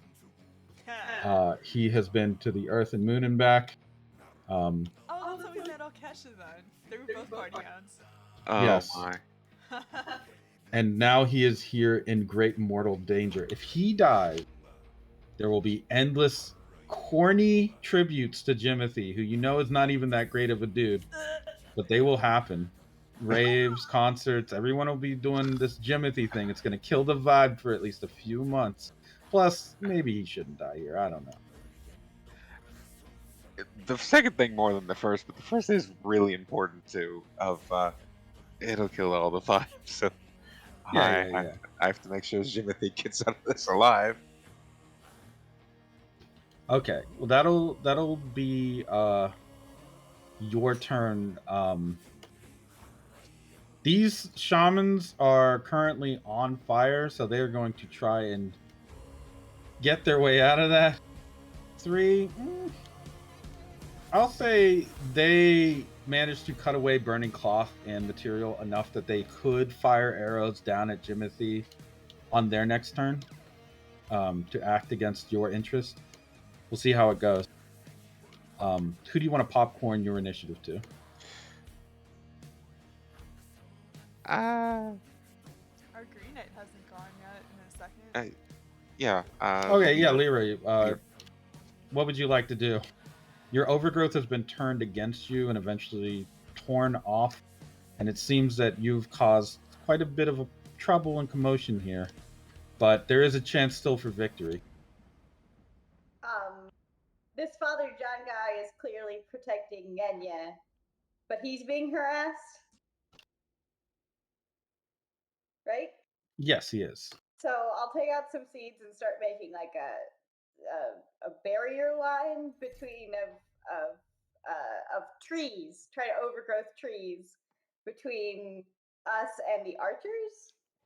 Okay. To make it more difficult for them to fire on him and possibly Mr. Worldwide as they retreat. So I'm just suddenly giant trees growing here. Okay. If I can make a recommendation on that, Yeah. Father John is pretty. He seems extremely capable of defending himself. True. Mr. Worldwide is, as far as you can tell, just a dude. A little strange. He hasn't done anything supernatural though, and No. he is trying to protect those innocents. So you're better off directing that tree line to protect him. Okay, I'll do that. Lower difficulty rating, more results for that. So go ahead and give me a cultivate then. The 3. Okay, their arrows have to pass a 3 now. There's a +3, we'll say, hazard of those trees that are in the line between the shamans firing arrows, Mr. Worldwide, and Jimothy, of course. Who can forget Jimothy? No, Timothy. Don't say Jimothy. He's too innocent.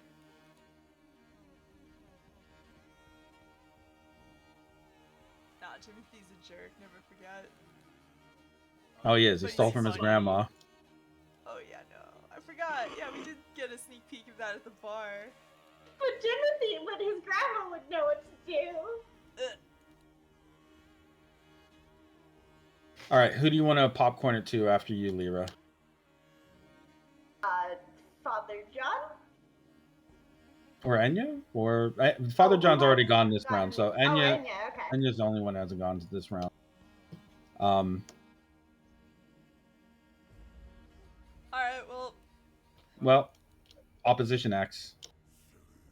Enya, because you have kind of I don't know, how far are you from Lyra? I didn't imagine too far, but she probably moved now that she did the tree line thing. Okay. You notice that Nordwind just throws what looks like almost a black shaded leaf, like a blade. He just throws it towards Lyra, just casually cast it out. It's as fast as a bullet. It is charged with the anti-ripple that he manifests with his fighting style.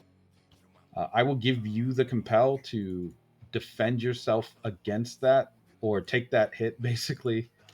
To take that hit so that Lyra doesn't take a hit, because you have a Crusader's mentality and you get 1 extra fate point for that. No, you're not immune. It's not a cutting attack. It's a piercing attack. I know. Damn it. Okay, yeah. Yeah, she's gonna fucking intercept that, because that's a vulnerable person. Okay. You take 5 stress, but that is not enough to put a consequence on you. Actually, no, it is enough because he has a +1 weapon. You take the mild consequence is that leaf passes through your arm and kind of embeds in, and it would cause festering, but you're holding that pamphlet between your teeth. So you currently have this like kind of wriggling, shaking, vibrating leaf, almost like a black glass or metal sticking out of your arm. But he can't. You can see he's actually concentrating with 2 fingers in front of him held up to try and cause it to infect you, and the infection looks like it's going to spread and then retracts back into the leaf. So he seems confused by this, but it is now your turn. Alright, Enya's pretty fucked up. She's biting down on this pamphlet as this leaf wriggles, and because, you gotta have gall to go up against a samurai when you barely know how to wield a sword, she's gonna attack with her sword. Okay. But she wants to end this quick because the time limit. All right. So she's gonna use these 2 fade points she just, at great cost, got. Invoking, Cage of Bone, Heart of Silver. This is... I mean, honestly, you may want to just clash with him. If you win 2 clashes, you will kill him. Oh, that's so risky. Alright, fuck it. 1 fade point to clash then. Okay. You enter into another clash with him as you can feel him draining life from around himself in an aura. 3, a 4, and a 1. Why is the last roll always the lowest? Because it's negotiate. A 4, a 0, and you said it's negotiate. I'll give you the benefit of the doubt on this. What? What are the chances? Okay. What severe consequence do you put on him? Severe. Yes. Man, she's gonna take the sword and like plunge it into his neck if she can. Okay. Get that neck injury again. As the sword goes through his throat, you can see his eyes shoot open wide as he stares at you. He is not dead, but there is blood coming from between his clenched teeth. You can clash a second time. Yeah, she's got that pamphlet she's biting down on, so she's just gonna angrily look at him, and all that fiery light's gonna come out of her again, and yeah, I read the tiger.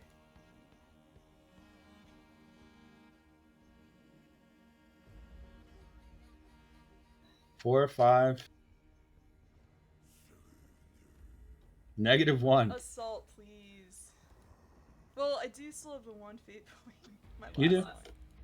You can use that to reroll assault. Fuck it. I have to. Can't likely do worse. 1. I mean, it's like plus 2ing it. So a 4, a 5, and a 1. This might turn around.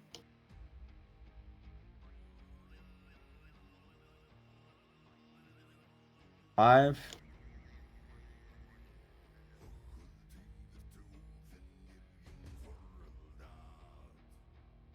3. Oh, assault.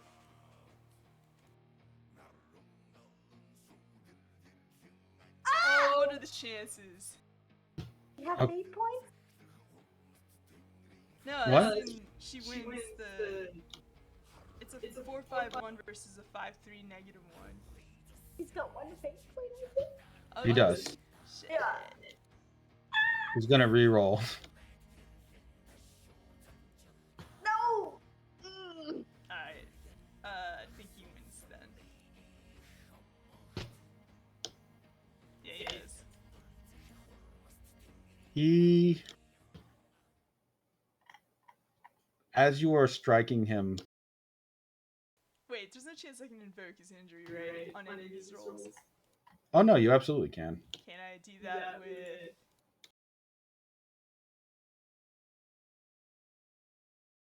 the first one? To turn your 4 into a 6, Yeah. and okay, that's fine. So here's what he does. He strikes you hard in the head once you're close enough, pulls the sword out of his neck, and then swipes one hand through your throat to drain the life away from you. You can feel life and warmth fleeing from you as he goes to apply it to his own throat. Yeah, it seems I have won this. You will die, and the new age will come with one less fool. Pity. You will not see my victory.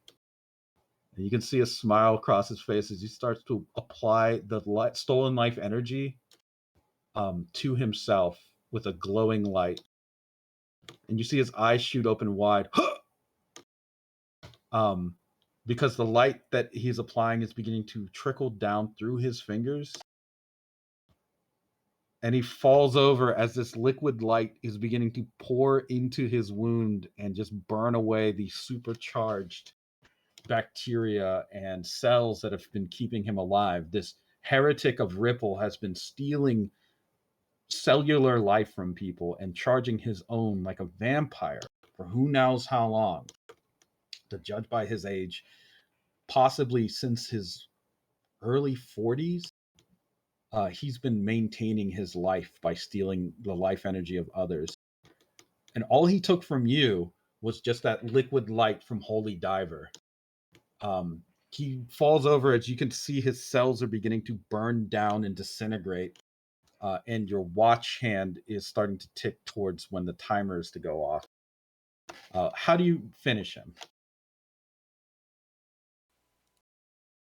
Can she attempt to behead him? Sure.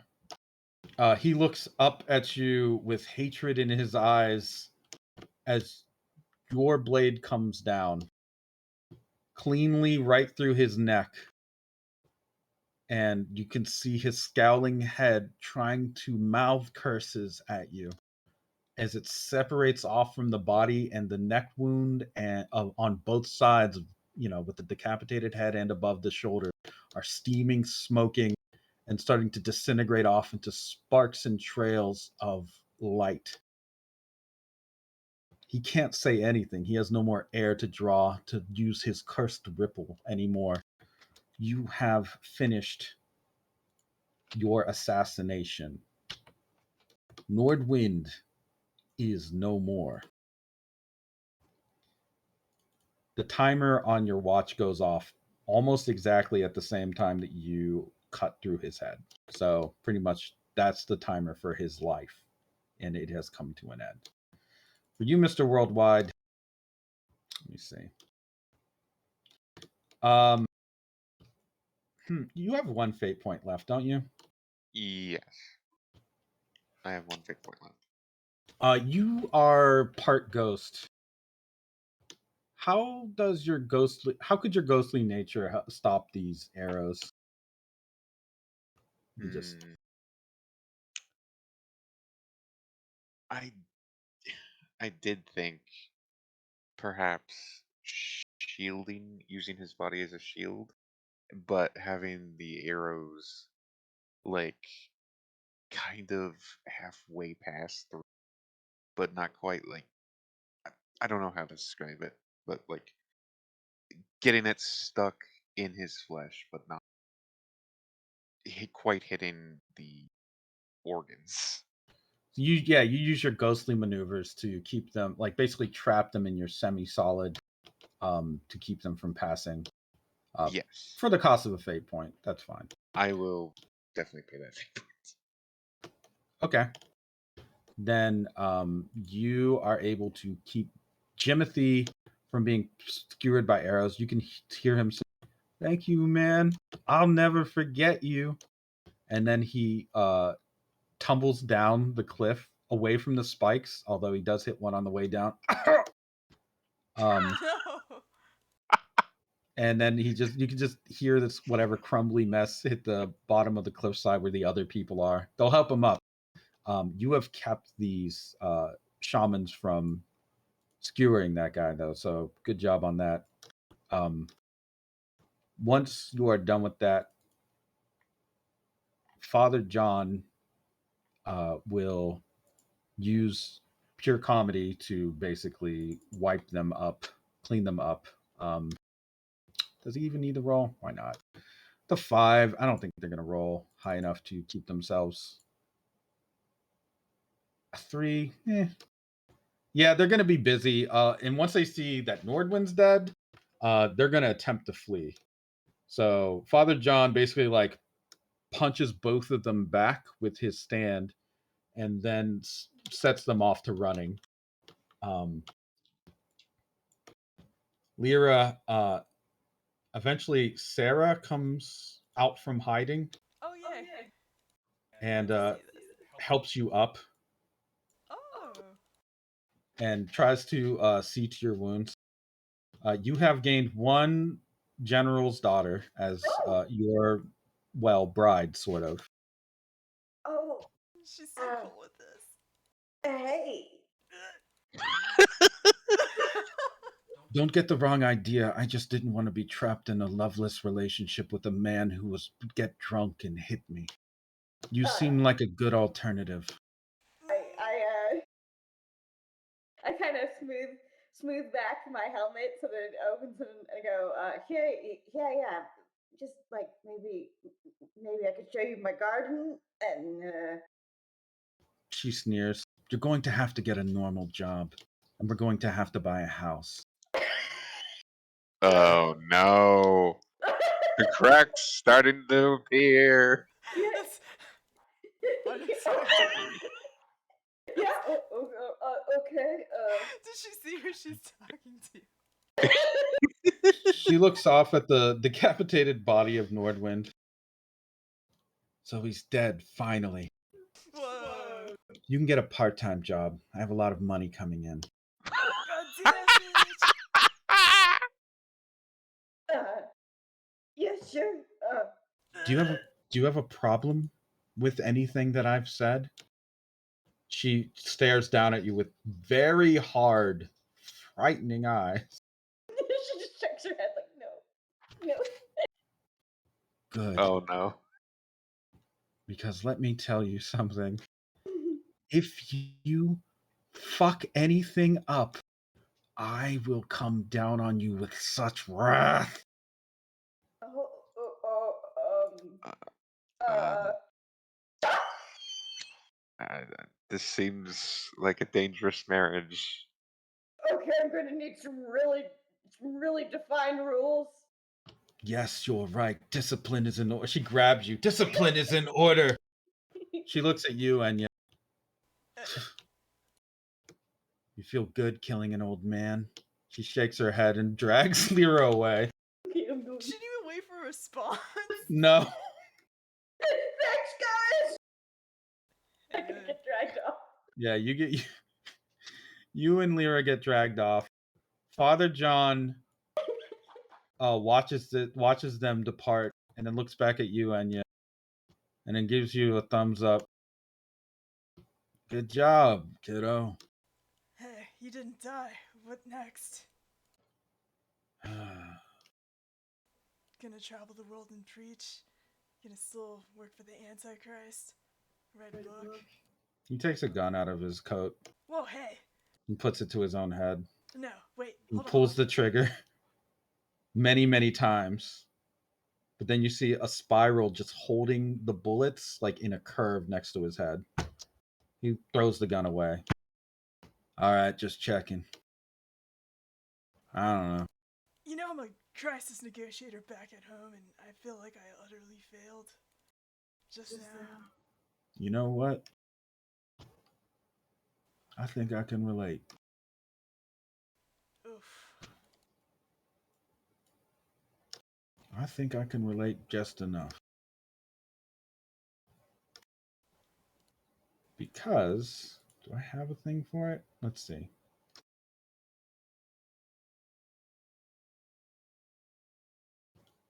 I do, sort of. Hold on.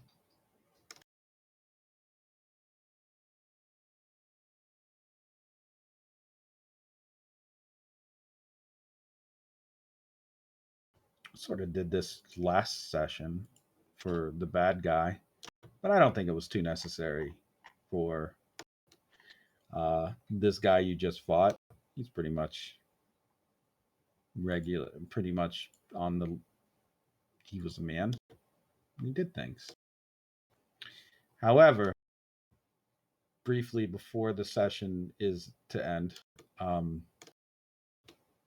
me see if I can find it.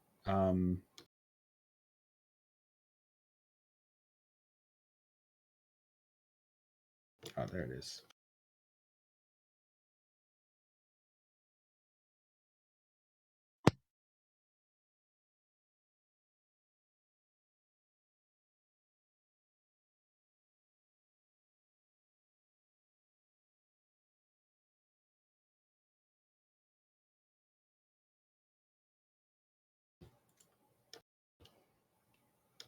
When he says he thinks he can relate, Father John thinks back to a different time.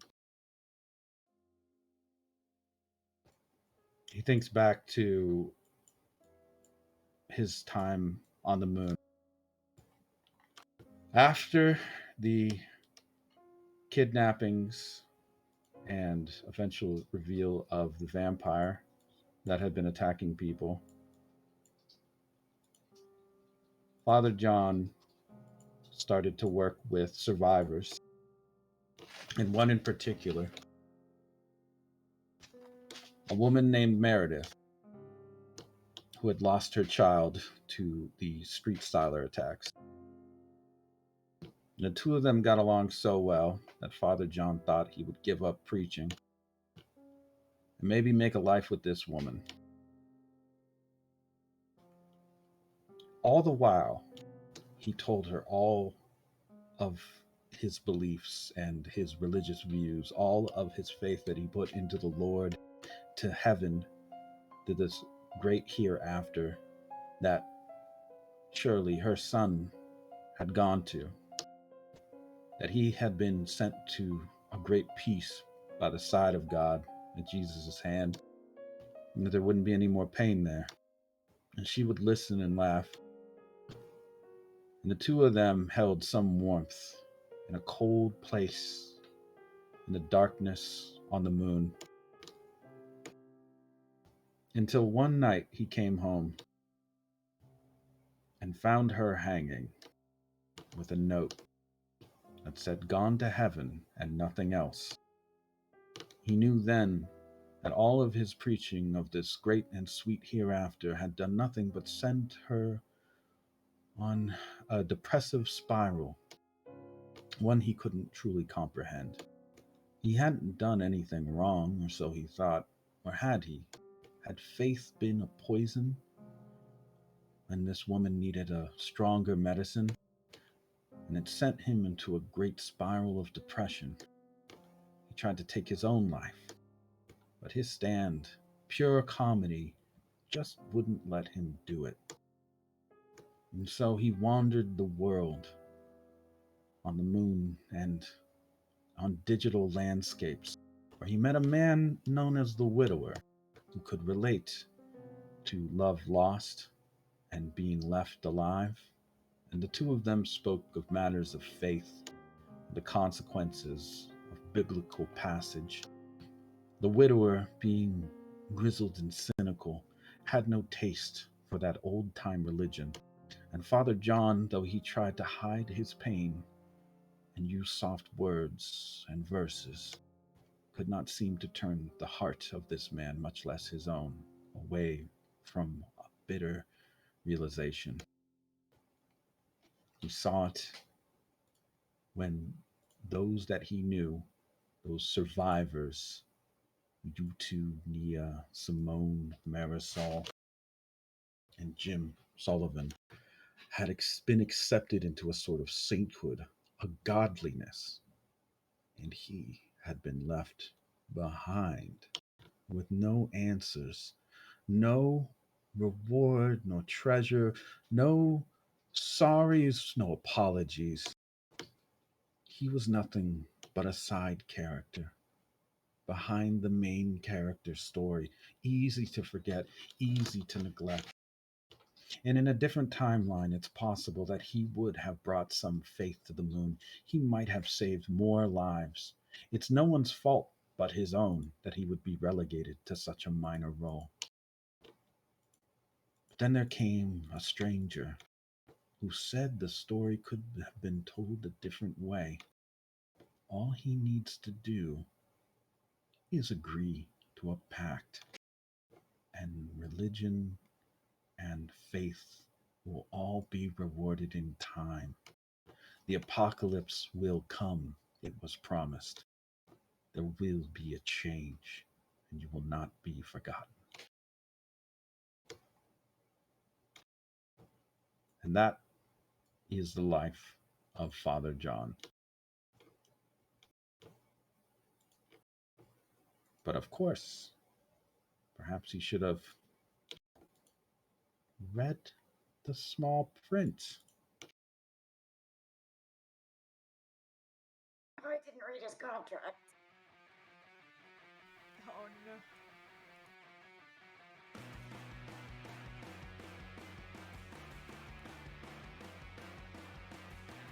He should just start his own cult.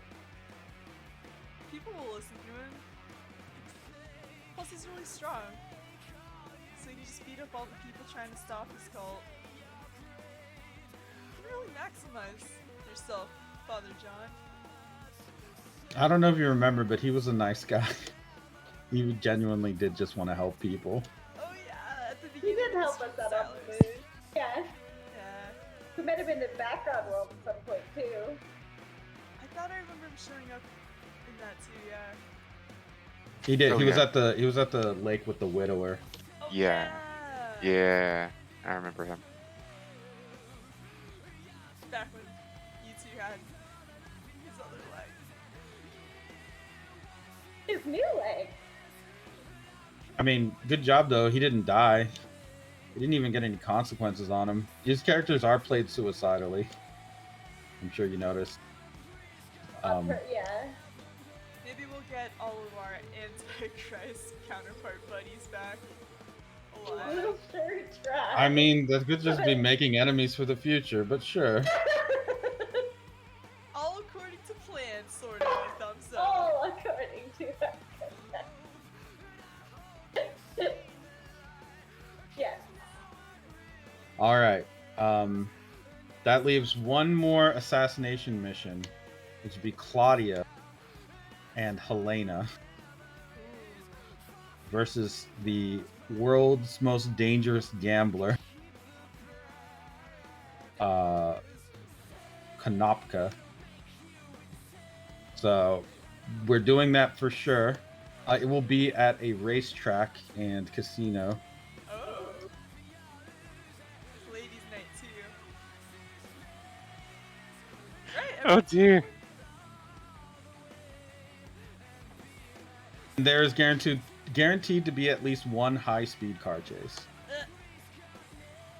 Can't wait. Yeah. Are we all gonna be race car drivers? You could be. I sure hope so. Hell yeah. Yeah, fuck it. Why not? I mean, if you make a race car driver, it could be someone who also races at the racetrack in Guam. So So we can show up again. yeah, Yeah. potentially. So yeah, go for that. Absolutely.